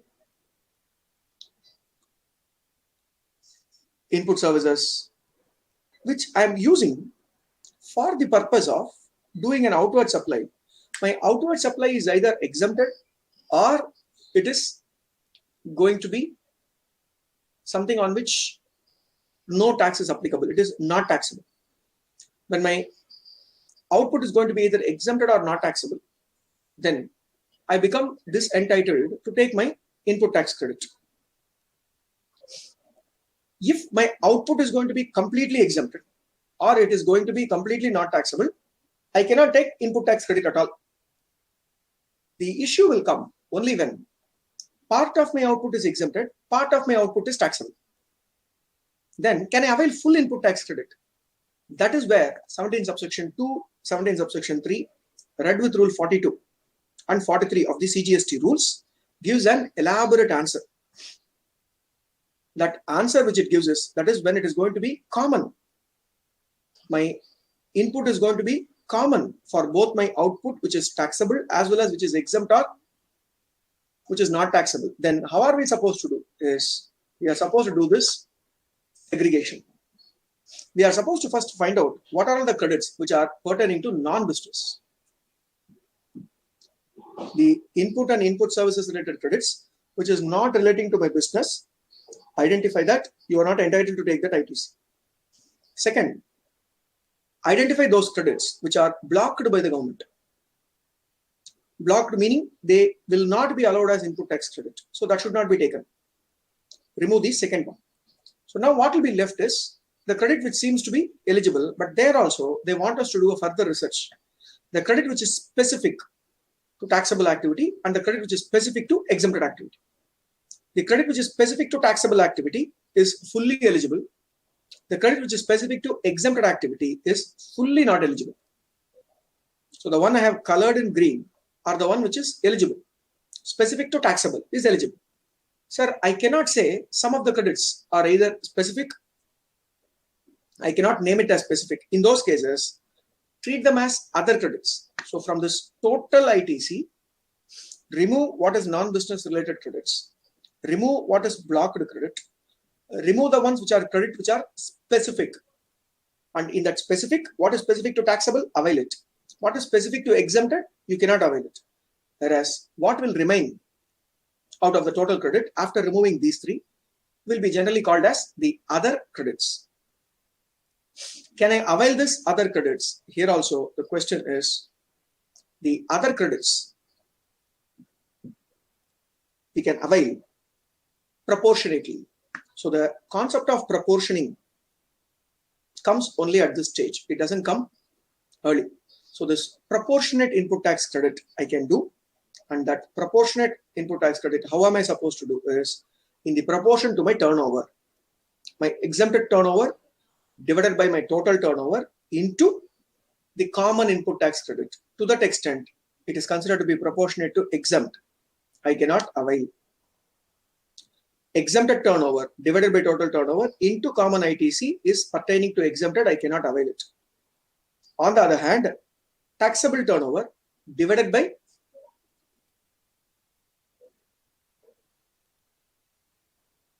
taxable turnover divided by the total turnover multiplied by common credit is eligible, proportionate to taxable turnover, and becomes fully eligible. This is how the second part of the credit will have to be interpreted. So the two parts, one is pertaining to taxable, one is pertaining to exempted. Specific credits specifically identify, take only pertaining to taxable.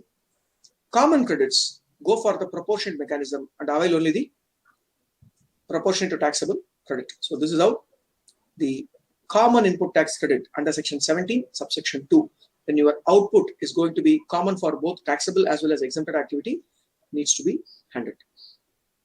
And this type of scenario is not just for input and input services. This is also applicable for capital goods. In case of capital goods, how it needs to be handled is the capital goods is common both for exempted as well as taxable output. The common example that we can see is, let's say, a milk dairy. That milk dairy is processing milk, and they are also processing it further into a finished product. That is, milk is one of the finished product, and they also process it further into paneer or cheese. Milk as a goods under GST is exempted. Paneer or cheese is taxable.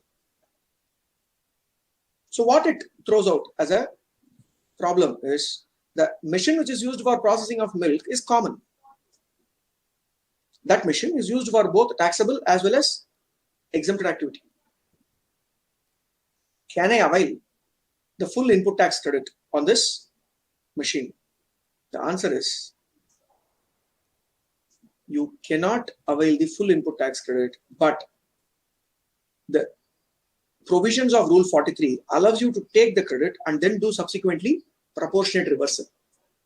So avail the ITC on capital goods fully. When should I avail the ITC? You can avail the ITC on day one, full ITC. And then every month for the next 60 months. Sir, why 60 months? That is a general thumb rule under GST. They expect any capital goods to be used for not lesser than 5 years. So 5 years is when converted to months comes to 60. So 60 months is their expectation. So 60 months we take, and the reversal is to be done. How that reversal is to be done? Every month we should take 1 by 60. Take that 1 by 60 and multiply. Multiply with what? Multiply with the common proportion. What is the common proportion? We already know. Exempted turnover divided by total turnover. So every month take that 1 by 60 multiplied by exempted turnover divided by total turnover. The amount is pertaining to exempted turnover. Reverse that input tax credit. Why reverse it? Because you have already availed it. When you have procured the asset, let's say you have procured the asset in August 2019. That time you avail the full input tax credit, but subsequently you are not able to use it only for taxable activity. You are using it both for taxable as well as exempted activity. Then the credit that is availed in August 2019, the total credit, out of that 1 by 60 has to be taken, because for that month only 1 month's credit is equivalent. And that credit multiplied by exempted turnover of that month divided by total turnover of that month, we should take. That answer which we get, exempted turnover divided by total turnover into 1 by 60 of the original ITC that was taken, that amount shall have to be reversed as the one which is pertaining to exempted turnover. The capital goods related ITC pertaining to exempted turnover shall have to be reversed in this manner. So this is what is the common ITC reversal. Now, in case of a bank or a financial institution where this common input tax credit will be a major issue, because the majority of their turnover, in case of a bank or a financial institution, the majority of their turnover is exempted turnover. Interest is exempted. Interest on deposits, interest on advances is exempt. So the majority of the turnover of a bank or a financial institution is exempted. Will they sit and do this reversal calculation for all their input tax credits? If they do it, the bank will be able to do only this. They will not be able to do any banking business. Hence, to overcome that, to avoid that, what the government has done is government has given them a simple, straightforward option under section 17 subsection 4. A bank or a financial institution can directly opt for a straightforward method called as 50% ITC. That means they will take only 50% of the input tax credit on any goods, any services that they receive. They will take only 50% ITC. Then there is no need for them to do this elaborate calculations. Most of the banks and financial institutions have readily opted for this method because of the complexity involved in these calculations.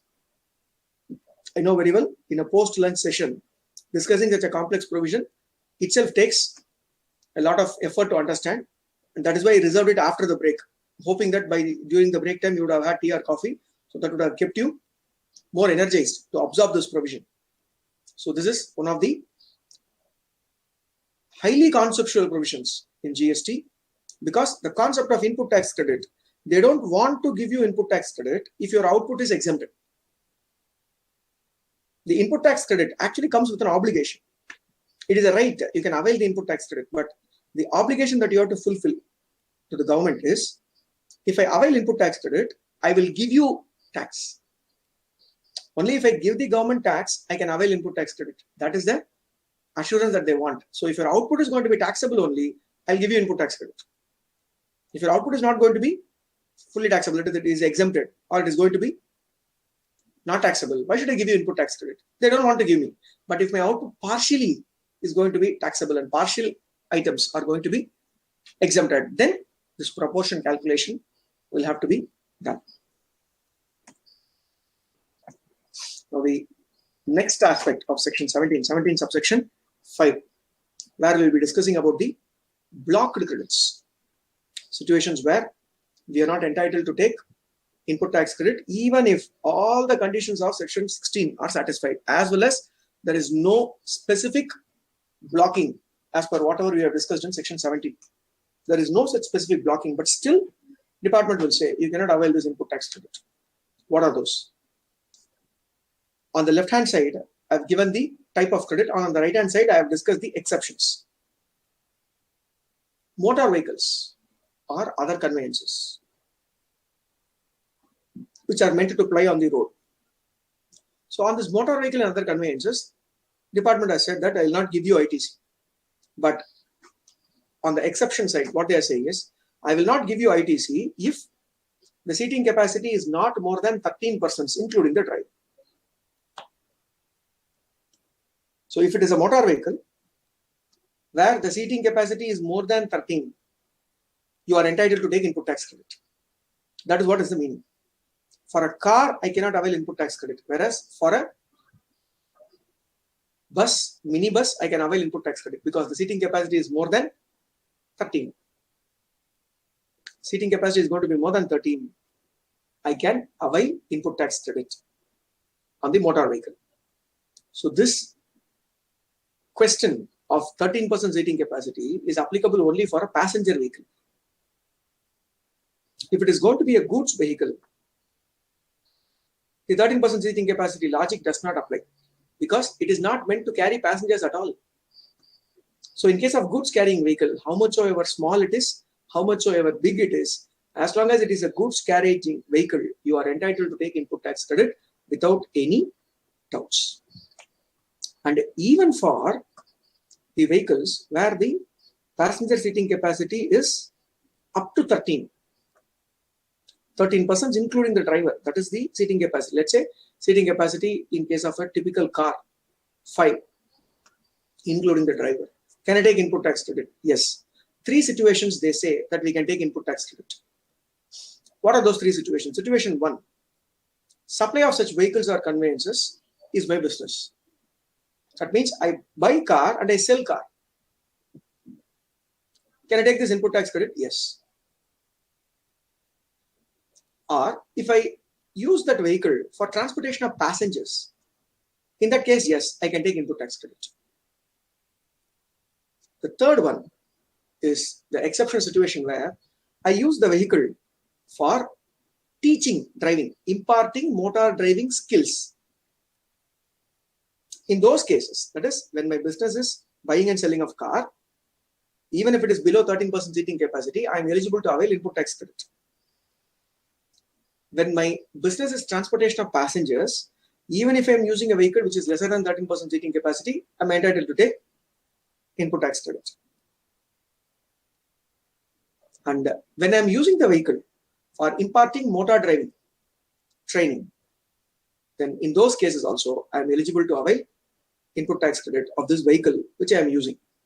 So as I said at the start, this is applicable and these restrictions are only in respect of a passenger transport vehicle. If it is a goods transport vehicle and it is used for the purpose of your business, no restriction, avail input tax credit, no blocking. Next. This motor vehicle which we have procured, we are incurring running expenses like general insurance, services, repairs and maintenance. What will happen in these cases? If you are incurring that running expenses like general insurance, servicing, repairs and maintenance, please see to it that only if the vehicle is eligible, the ITC is also eligible. I'll repeat, only if the vehicle is eligible, the ITC is also eligible. If the vehicle is not eligible, the insurance pertaining to that vehicle is also not eligible. I am taking insurance on the lorry. Is lorry eligible for your business as capital goods? Yes, sir. Then the insurance on lorry is also eligible. Whereas I am incurring repairs and maintenance of the managing director's car. Can I take ITC on that? Not possible, because car per se is coming under the passenger seating capacity less than 13. So you cannot avail that ITC. When the car you cannot avail ITC, the car related expenses also you cannot avail ITC. This is what is the restriction imposed in the blocker credit concept. And the third aspect will be even more interesting. Any leasing, renting or hiring of motor vehicles or vessels or aircraft Even if I am leasing it only, it is not my car, I am only hiring it. Leasing, renting or hiring of motor vehicle, I am doing only that. Can I take input tax credit on that leasing, rental or hiring? You can, but only if you have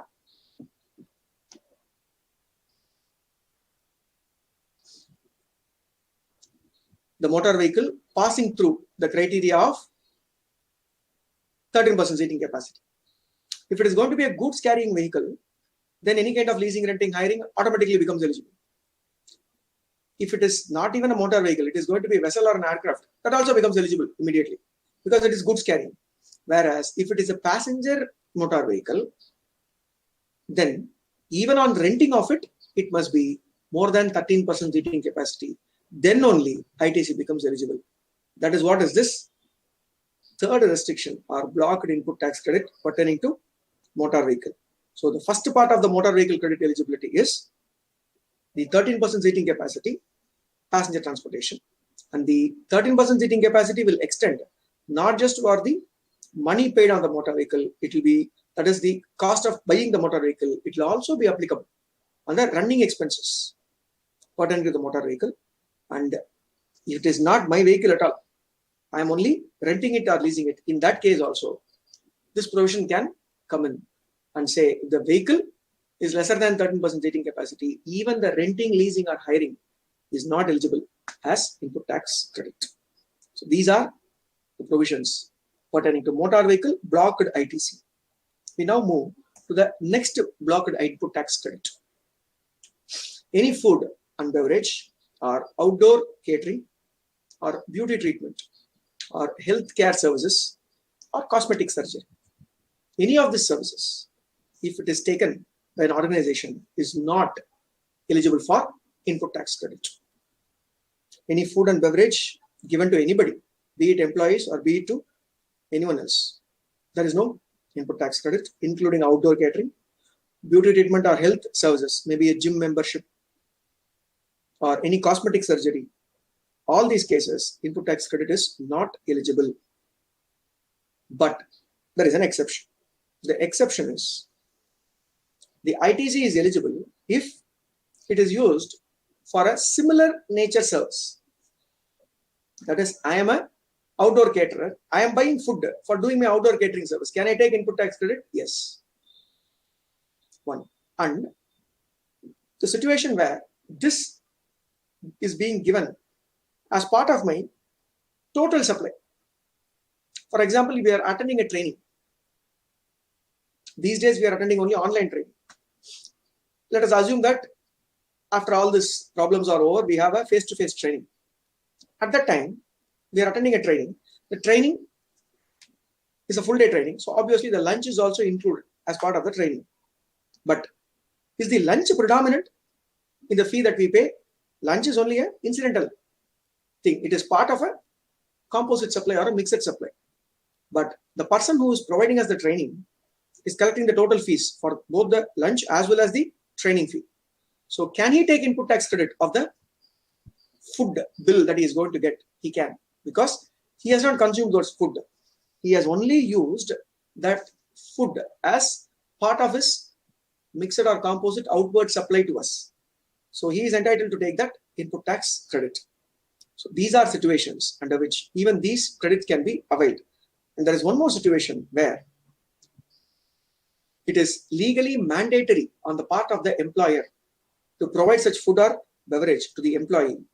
In that case also, they can avail the input tax credit.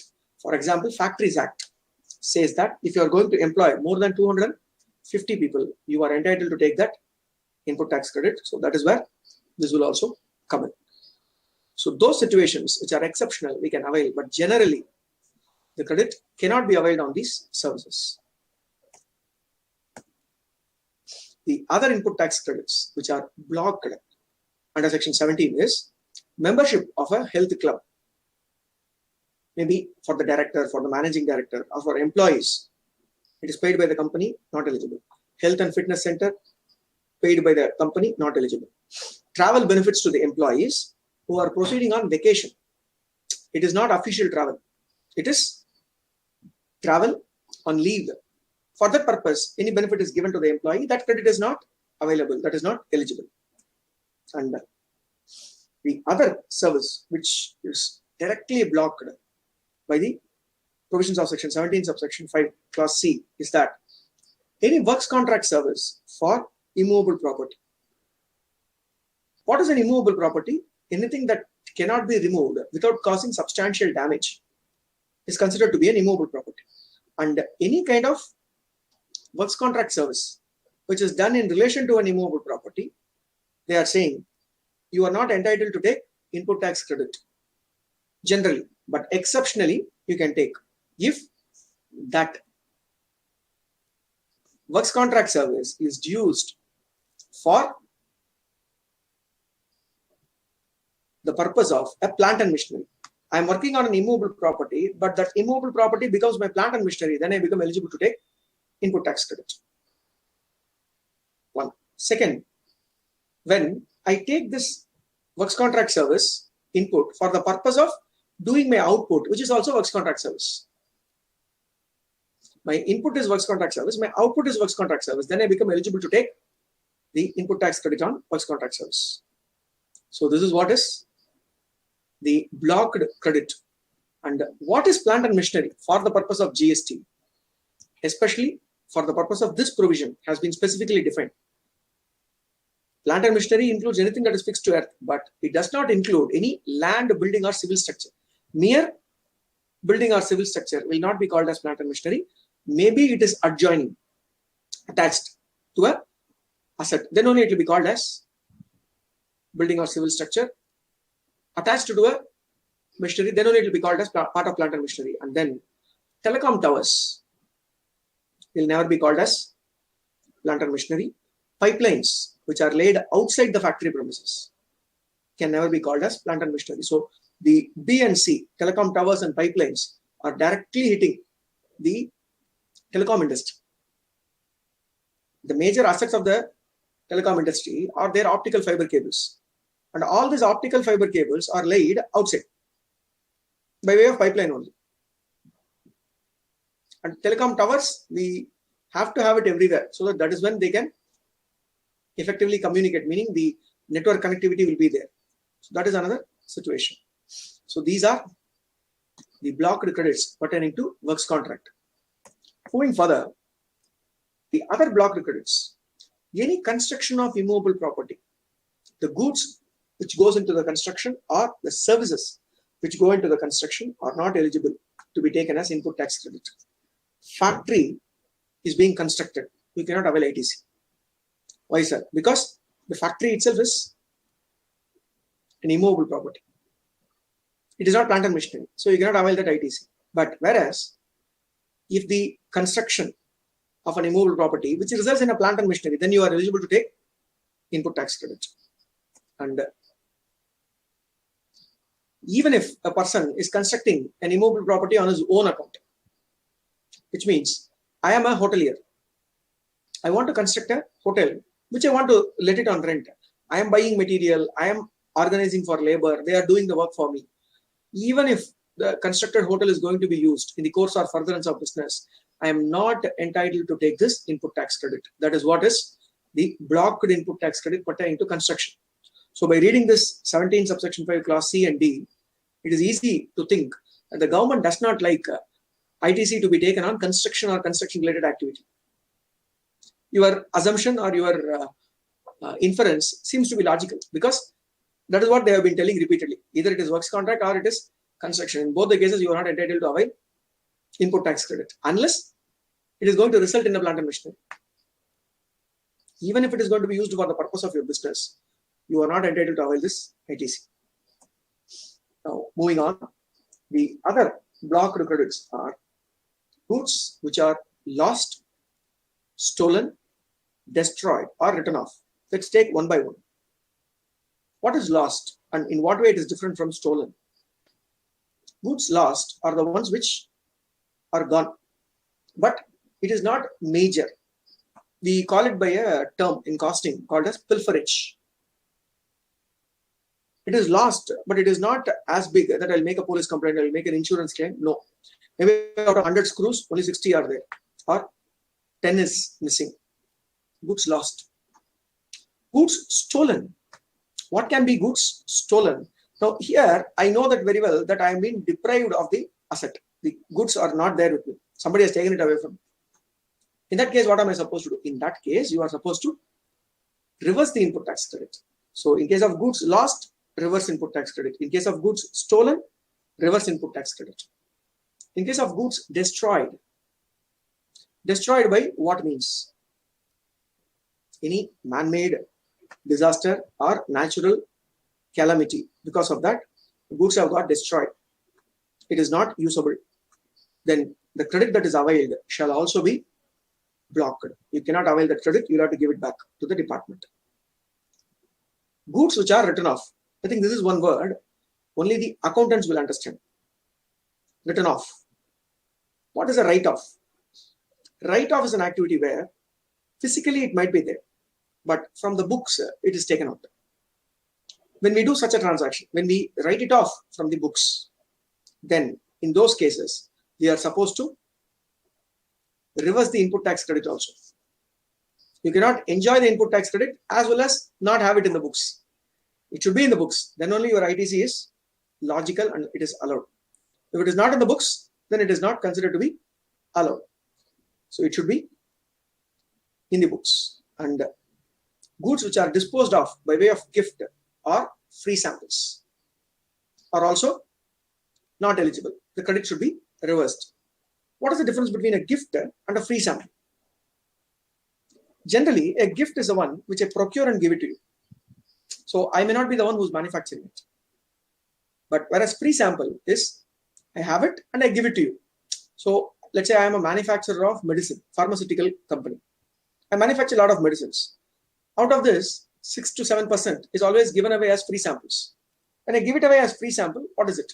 Is it blocked credit? Yes, because you're not earning anything out of it. So it is considered to be a blocked input tax credit. Any goods lost, stolen, destroyed, or it is written off for an accounting purpose from the books of accounts, or when it is disposed of by way of gift or free samples, the credit on those goods becomes ineligible and you will have to give it away. You have to give it back to the department by way of reversal. It is a blocked ITC.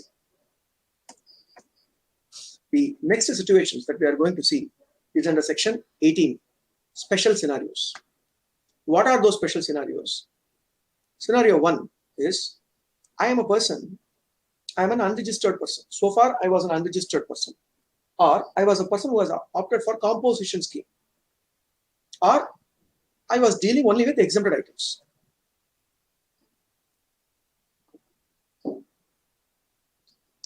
I was an unregistered person, or I was under composition scheme, or I was dealing only with exempted items. All this means one, that is, so far I was not eligible to take ITC. Being an unregistered person, I become ineligible. Being a composition person also makes me ineligible to take ITC. Being a person dealing with exempted items also makes me ineligible to take ITC. But suddenly there is a change in my status. What is the change in my status? Now, I become a normally registered person.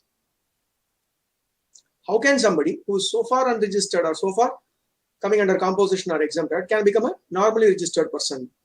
Possible. Because I have got myself registered, or I have moved away from composition, either because I crossed 1.5 crores or due to my business compulsions. I have come out of composition, then I become normal.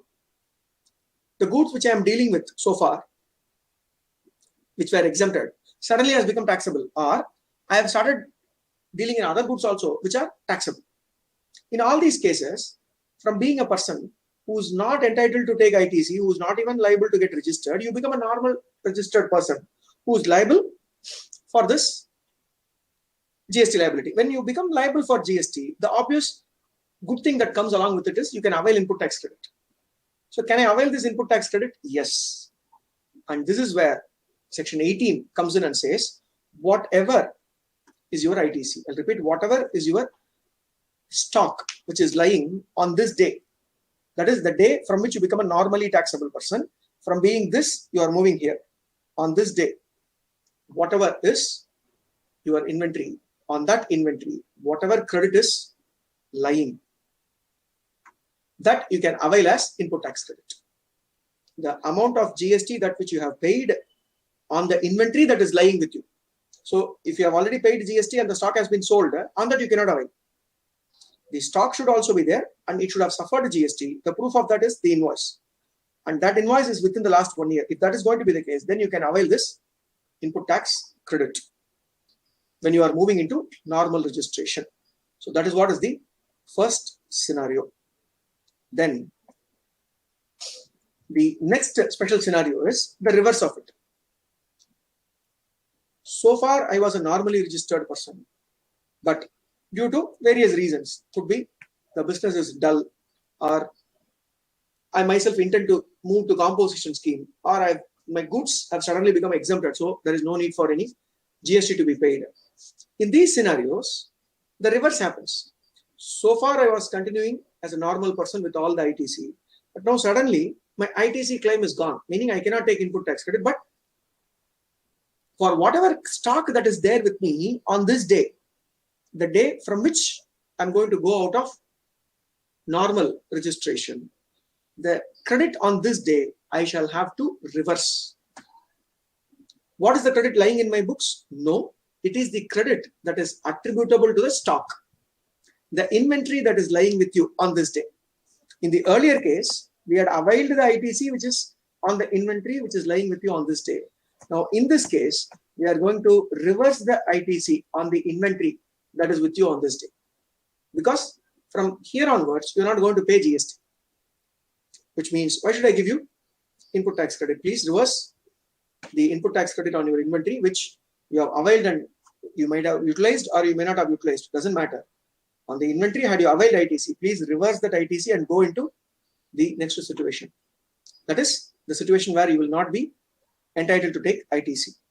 And then the other situation can arise here is section 18, subsection 6, which is disposal of capital goods. I'll come to that. But the disposal of capital goods needs to be understood very thoroughly through a practical example. I am buying a capital goods. This capital goods, I have taken ITC on the capital goods. So the ITC, that which I have taken on this capital goods, I am encountering a situation where the capital goods are being disposed. The capital goods which I have procured is now being disposed. When it is getting disposed, the capital goods which I procured, section 18 subsection 6 comes in and says that you are liable to pay GST. Yes, I know very well that when the capital goods are being disposed, I am liable to pay GST, but it is prescribing a method to be followed based upon which we are supposed to pay this GST. So what is the method that is suggested and how to do it? That is something which I want to take you through. A very important provision pertaining to capital goods. Just give me a minute. I'll share my Excel and then there we'll be able to see it.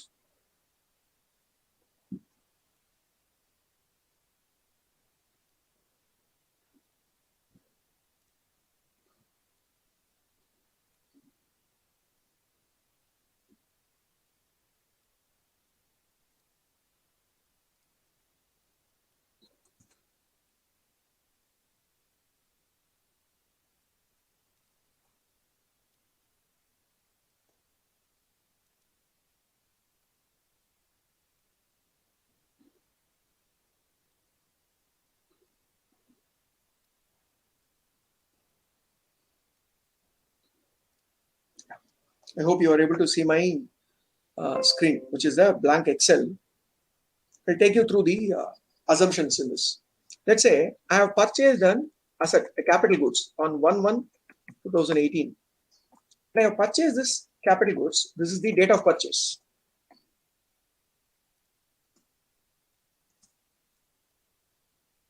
The date of purchase is 1/1/2018 and I have purchased it for a value.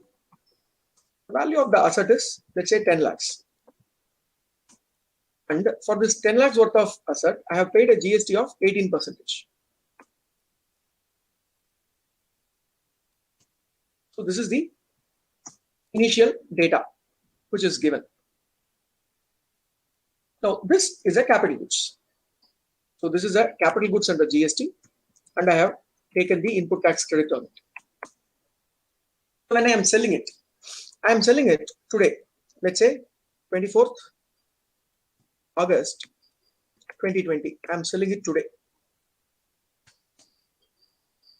I am selling it for a price of, let's say, 4 lakh rupee, because it has been put to use. So generally what we will think is, okay, you are selling it today for 4 lakhs. What is the GST rate today? Today is also 18% for the same item. So 18% is 72,000. We will think that we are liable to pay GST of 72,000. But since it is capital goods, this is where the importance of capital goods is stressed under section 18 subsection 6. Since it is capital goods, it is not the 72,000. What is the 72,000? It is the tax on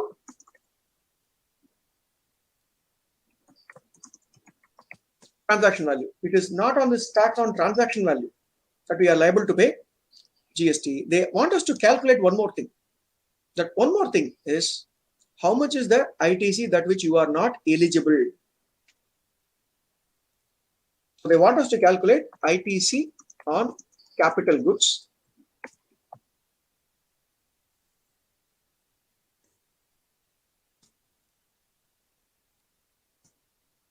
Ineligible. How to find out the ITC on capital goods for which I am not eligible? What we need to do is we need to take, how to calculate this is,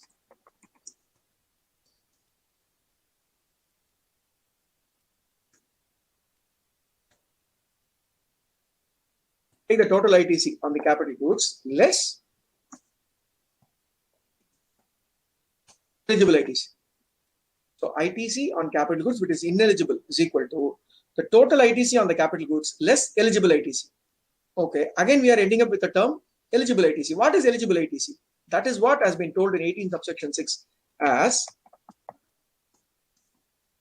eligible ITC is equal to 5% per quarter or part of. Eligible ITC is equal to 5% per quarter or part of a quarter for which this asset has been held by me. So for how many quarters I have used this asset? Let's take the calendar year. Calendar year of 2018. Have I used it for the full year? The answer is yes. I have used it for the full year. So I will take the number of quarters as 4. And for 2019, I have used it for 4 quarters. Perfect. And for 2020, how many quarters have I used it for? I have used it for first quarter, certain. Up to 31st March 2020, I have used. Up to 30th June 2020, I have used. Yes, 2 quarters, certain. I have used it only up to 24th August. Is that a problem? I have used for not a full quarter, only a part of a quarter. As it has been told here, eligible ITC is 5% per quarter or part of a quarter also. So here we are entitled to consider it as 3 quarters. There is no issue. First quarter ending March, second quarter ending June, and the third quarter ending September can also be taken because it is used for part of the third quarter. So which means for how many quarters I have put it to use? I have put it to use for 11 quarters. Per quarter, I am eligible for 5%. So now I am eligible for 11 into 5%. I become eligible for 55%. 55% of what? 55% of the total ITC which I avail. So I am entitled and eligible for 99,000. So this is my eligible ITC. So we have got only to the first step. We have got the eligible ITC. What is the ineligible ITC? So ineligible ITC is equal to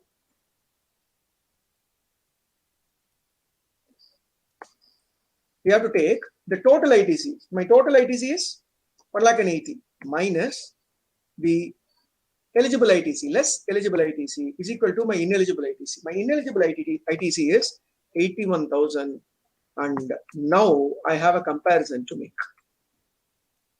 The comparison is between tax on the transaction value. What is the tax on the transaction value? The transaction value is 4 lakhs. I'm selling it for 4 lakhs.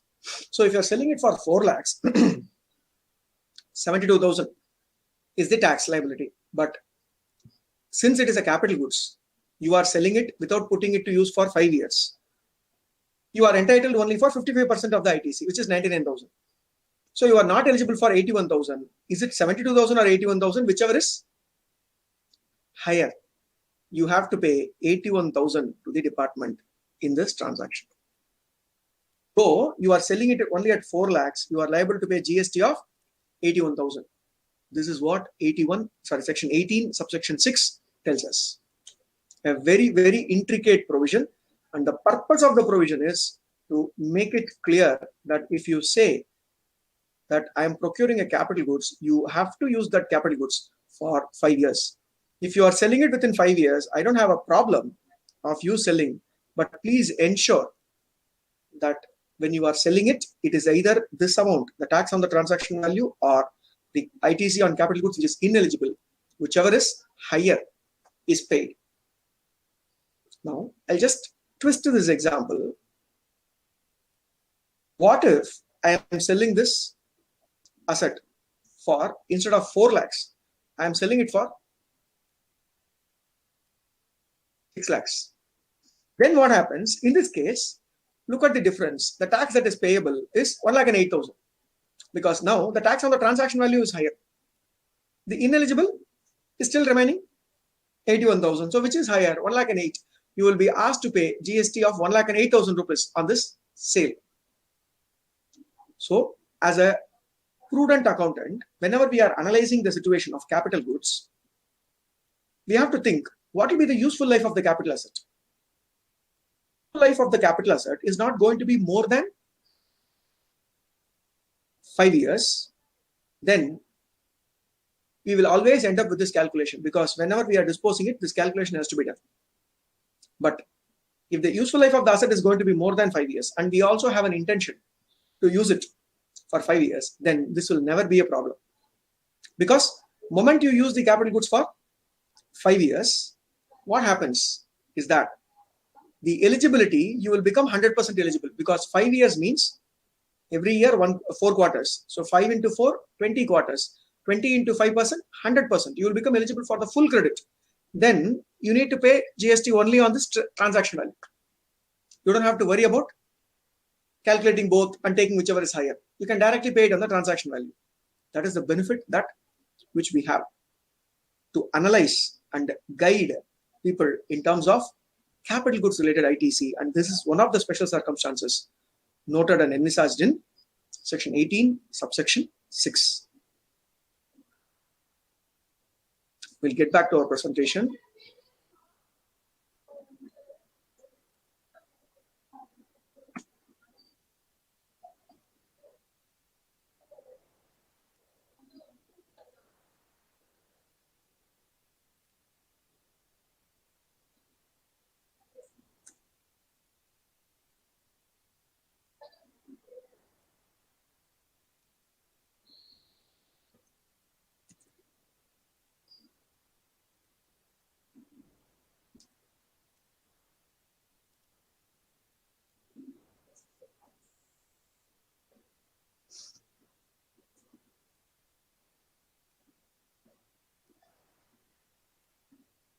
Yeah.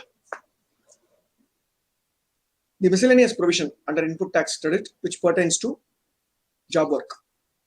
Job work is an activity where the goods belong to me, but you are doing a treatment or process on those goods. I'll repeat, the goods belong to me, but you are only doing a treatment or process on those goods. What you are doing to me is called as job work. You are a job worker. The work that you do to me is called job work. Now, in this case, something unique happens. My goods will come to your place and you will process it and send it to me. So generally, when goods are supplied between one person to another person, we are liable to pay GST. But job work is one scenario which the law takes into consideration and says, in case of job work where you are moving goods from one person to another, you don't have to pay GST because it is not a supply. It is only going to the job worker as a matter of adding value and it will come back. Hence, you don't have to pay GST. But moment it is told, people might start misusing the provision. So the department is also equally aware. So they have got some conditions which we need to fulfill. You are entitled to enjoy this tax holiday. What is that benefit that they have given is you have the power to send the goods to a job worker without payment of any tax. But the condition is the inputs must come back within 1 year. The inputs must come back within 1 year. So any raw material that you are sending to them shall have to come back within 1 year to us. If it is not coming back within 1 year, then department will deem it to be a supply. If the inputs are not coming back within 1 year, the department will deem it to be a supply under GST. Same way, capital goods, if you are sending it to a job worker, it should come back within 3 years.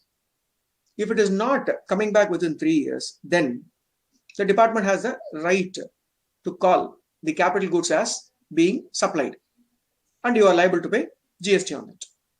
So I'll repeat, if it is an input which is sent to a job worker, it has to come back within a time span of 1 year. And if it is going to be a capital goods that is sent to a job worker, because the capital goods will be used by the job worker for finishing the product. If it is a capital goods which is sent to a job worker, it has to come back within 3 years. And this period of 1 year or 3 years can be further extended by the commissioner. The commissioner of GST for a further period of 1 year or 2 years. That is, inputs from 1 year can be extended for 1 more year, and capital goods from 3 years can be extended for another 2 years. So totally it can be 5 years. So inputs 1 year can become 2 years, but that is exceptional. We have to get written approval for extension from the commissioner. Only then it is possible. And the time limit within which the capital goods will have to come back, the 3 years time limit, is not applicable in case of mold, dies, jigs, or fixtures. These are small items, or I would say value-wise they might be big also, but generally these items are not expected to be used for a longer period of time. So in case of these molds, dies, jigs, and fixtures or tools which go to a job worker for the purpose of performing, even if they do not come back, there is no deemed supply. But that is the only exception that we have. In all the other cases, whether it is raw material or whether it is capital goods, when it goes to the job worker, it has to come back within the timeline. The timeline being inputs is 1 year. In case of capital goods, it is 3 years, further extendable by 1 year or 2 years as the case may be. And then, as I said earlier, if the goods are not returned within the prescribed time limit, it will be deemed to be a supply. And the painful part is that it will be deemed to be a supply on the day on which it was sent. So it will become actually a retrospective supply. And you are liable to pay GST with interest on the retrospective supply. And the other procedures that are pertaining to a job worker is, whenever we are sending goods to a job worker, we have to send the goods under the cover of a challan that is called as a delivery challan. And the delivery challan should be specifically marked as delivery challan going to a job worker. And a person who is engaging any job worker to whom the goods are being sent and received, the person who is in charge of those goods will have to file a form called as ITC-02. This form should be filed on a quarterly basis. The statement should be filed on a quarterly basis by the who is engaging the services of a job worker. And that have come back, all that he has to prove by way of submitting this form ITC-04. And the last part of our today's discussion is input service distribution. What is an input service distribution? Is, as I said at the start, I am a head office and I receive inputs, the input services pertaining to all the branches or all the units which are across India. All the services I receive. Now, all these services together, I take input tax credit, but am I eligible to take all that input tax credit and utilize it in here itself? That is, my head office is in Chennai. Can I take all the input tax credits and utilize it in Chennai itself? And will it be logical? Will it be acceptable by the department? There can be a problem because the credit actually pertains to every unit or other units which are outside Tamil Nadu. How can you avail the input tax credit here itself and say that the input tax credit, everything pertains to Tamil Nadu, which is not considered to be correct. For avoiding this provision only, what they have told is this person who's in Tamil Nadu, apart from being normally registered person, can also get registered as an input service distributor. By getting registered as an input service distributor, what do they gain? All those common invoices can be obtained by them. All those common invoices can be obtained by them in their name itself, the ISD's name itself, input service distributor's name itself. And then using the input service distributor registration, they can distribute the credit to the other units. And who is this ISD? This ISD, input service distributor, is considered to be a person who is not liable to pay GST, but who has got the responsibility only to avail the input tax credit and distribute it among the units for whom it is common. If it is not common, it is pertaining to one unit only, they should distribute to that unit only. They should still not forcefully distribute it to everybody. They can distribute it to the ones to whom it is common, to whom it pertains, to them only they can do. And further, what is the basis on which they can do this distribution? This distribution can be based upon the turnover of the respective units in the previous year. Suppose previous year is not available, then they can do it as per the previous quarter.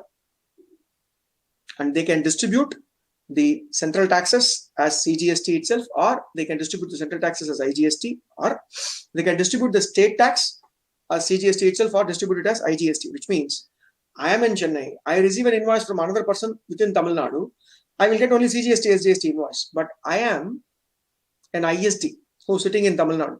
Now I want to distribute it to outside Tamil Nadu, then in that case, I can do the distribution outside Tamil Nadu as IGST. I am empowered to do that. So that is the other salient feature or power that is given to a specific type of registration under GST, which is meant only to distribute input service related credit. It is not input credit. They cannot distribute all the input tax credit. They can distribute only input service related credit, and they have been empowered under the provisions of section 20 and 21 of the CGST Act, which is the last part of our discussion today on the input tax credit related provisions. With that, what we have done is we have come to the end of the session where I can take some questions from your end if you have. Yes, sir. Thank you for the wonderful question, sir. Yeah. Yes, sir. There are some questions from the participant side, sir. Okay. Yes, sir. Though capital goods under ITC calculation difficult by working in Excel. So just a second, sir.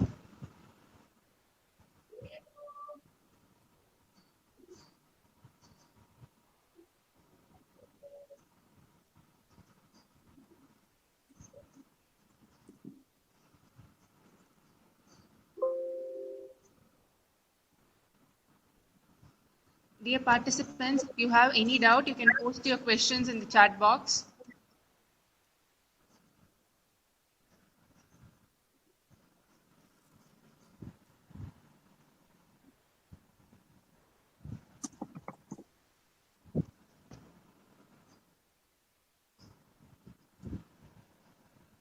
Sir, up to what amount exempted in reverse charge mechanism? There is no exemption for reverse charge mechanism. Any amount of liability that you have to pay. There is no exemption. Yes, sir. Sir, an example for input tax credit? Example for input tax credit. It could be any of the input invoices that which you are receiving. For example, let's say I am buying raw material. The raw material invoice, I can take input tax credit based on that. I am getting the services, let's say audit fee. Audit fee service, I can take input tax credit. Okay, sir. Sir, if the value of capital goods become nil, how to calculate? The value of capital goods becomes nil, but you will be still selling it at some value, no? If it is of going to be nil value, even when it is being sold, then there is no sale. If you say that there is a sale, then pay tax on the sale value only.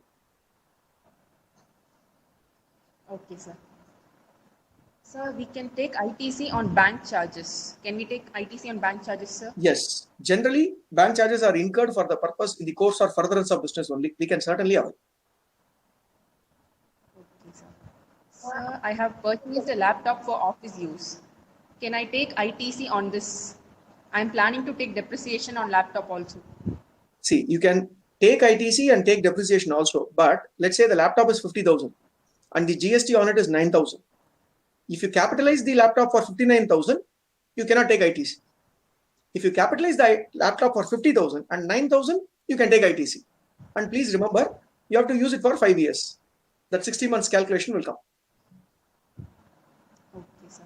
Sir, can you please explain PSLC once The again? the priority sector lending certificate, which we discussed. See, I am a bank. I am having, let's say, 1,000 crores of advances. There is a provision in the RBI that which says I should have lent minimum 10% out of 1,000 crores, 100 crores I should have lent to priority sector, maybe agriculture or agri-oriented sector. But I have not lent it to agri or agri-oriented sector. I have got 1,000 crore and 1,000 crore I have lent only to commercial entities. At the end of the year, RBI will ask me this question: why you have not done the lending to the priority sector? To avoid that question, what will I do is, there is another bank. That bank, they should have lent only 1,000 crores, rather of their total 1,000 crores, they should have lent only 100 crores to the priority sector, but instead they have lent 400 crores to the priority sector. So now what I will ask them to do is, sir, do one thing. You have lent 300 crores extra. That 100 crores, remaining 100 crores, please give it to me.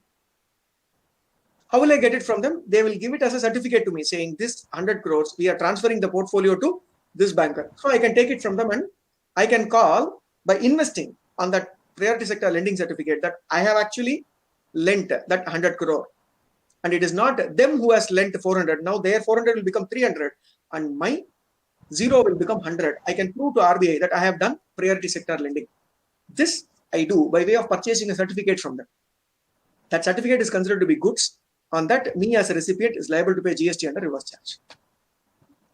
Okay, sir. Sir, input can be taken if output is exempted. What about exports? If output is exempted, you cannot take input tax credit. But if your output is exports, export is not exempted.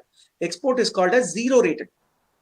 If your output is zero rated, you are entitled to avail input tax credit. Okay, sir. Sir, can financial institutions claim ITC? Yes, financial institutions can claim ITC. As I said earlier, 17 subsection 4. They have to be aware of that provision so that they don't do this reversal all the time. They can take 50% input tax credit, which is allowed. Okay, sir. Sir, can you explain any practical circumstances where the GST on purchases are more, but GST collected on sales is less? And amount with the department is more, and how do they claim ITC in this case? There is a possibility, we call it as inverted duty structure.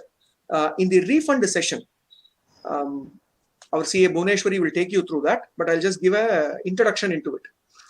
Inverted duty structure means my inputs are coming at 18%, but my output is only 5%. In that case, my output, whatever high amount I sell, I will not be able to exhaust my input tax credit. So that can happen. And how to claim it as refund, please watch out for the presentation by Bhuneshwari, which should be coming in this week. Okay, sir. Sir, whether it is between only public sector banks to private sector banks? No, PSLC is applicable across. It is a process which is facilitated by Reserve Bank of India. So all the banks can participate inside that. Okay, sir. Sir, can you give an example for time limit to avail ITC? Time limit to avail input tax credit. Okay. There is an invoice which I have in my hand today. But that invoice is dated 1st January 2020. 1st January 2020 is the date of that invoice. I'm holding it today. It is pertaining to one of the raw material that I have purchased. So am I eligible to take that input tax credit? Yes. it is used for the purpose of my business, I can take input tax credit. But the problem that I have now is that the financial year in which the invoice was raised is already over. The invoice was raised in the financial year 1920, and 1920 is over. We are now in 2021. Can I avail input tax credit of this invoice? The answer to that is in 16 subsection 4, which says that you can avail input tax credit, provided it is before the due date of filing of return for the month of September. What is the due date of filing of return for the month of September, which is following the end of the financial year? 1920 is the financial year. Financial year is over. So what is the September that is following is September 2020. September 2020, what is the due date? 20th of October 2020. Have we crossed 20th of October 2020? No. So you can avail the input tax credit. So, but there was another condition, no, that the annual return date, annual return due date, as I told you, is December. So nobody will file before that. Hence, I'm assuming in this case, since I have not filed the annual return, the due date of filing the return for the month of September or the date of filing annual return, whichever is earlier, up to that I can avail. So far, I have not filed my annual return. Then I can avail this input tax credit. Suppose if I have filed the annual return on 14th August, then today I cannot avail the input tax credit of that invoice. Though September of the following financial year has not come, but I have already filed my annual return, I cannot take it. Okay, sir. Sir, if tax paid on inputs at 18% and tax on outputs apply at 5%, can we claim refund? You can claim a refund. That is what I told you. That is called as inverted duty structure refund. Okay, sir. Sir, reverse charge application on CA invoice. Can we claim reverse charge applicable? There is no reverse charge on CA invoice. CA services, as I have listed all the services, you would have seen, CA service is not coming under reverse charge. So there is no need to pay reverse charge on CA services. Okay, sir. Sir, for obtaining certificate of priority sector loan, is the bank liable to pay which the bank gets certificate? Absolutely. The bank has to purchase the loan portfolio. If they have to purchase the loan portfolio, they have to shell out that money. Yes. Okay, sir. So that's all, sir, for the question session. Excellent. Thanks for being with us, sir. That was a knowledgeable session. We got a clear outline of the input tax credit and entire exemptions which can be availed on that. And thanks for being with us, sir. On behalf of School of Commerce and Dr. M.Jegadeeshwaran, sir, and all the participants watching on YouTube, I wholeheartedly thank you for being with us for today's session, sir. Thank you so much. And I wish for more upcoming sessions with you. We gained a lot of knowledge, sir. Thanks a lot. Thank you. Sir, there is one more question, sir. Yeah. Sir, can ITC be claimed every month if returns are filed on monthly basis? Yes. If you are filing it on a monthly basis, you can claim it every month, meaning you are showing it in the return. If you are missing that invoice in that month, then you can claim it in the next month also. There is no problem. The overall time limit is the September of the following financial year. Remember that. Okay, sir. Sir, we can claim credit, but which year? 1920 or 2021? Okay. When it comes to claiming ITC, you should be more focused on which return you are claiming. You are claiming it in GST return. So for GST return, it is a monthly return. So you are claiming it in which month? Before September of the following financial year, any month you can claim. Don't worry about the financial year. It will come in 2021 also. 1920 invoice, credit can be claimed in 2021 also. There is no issue. Okay, sir. Okay, sir. Thank you, sir. Thanks for being with us. Thanks a lot, sir. Dear participants, kind attention, please. The assessment test link will be sent by 8 p.m. today. So stay tuned. And I wish all the best for all of you to score 20 on 20. Thanks a lot. We'll be ending the sessions today. We'll catch up for tomorrow. Thank you.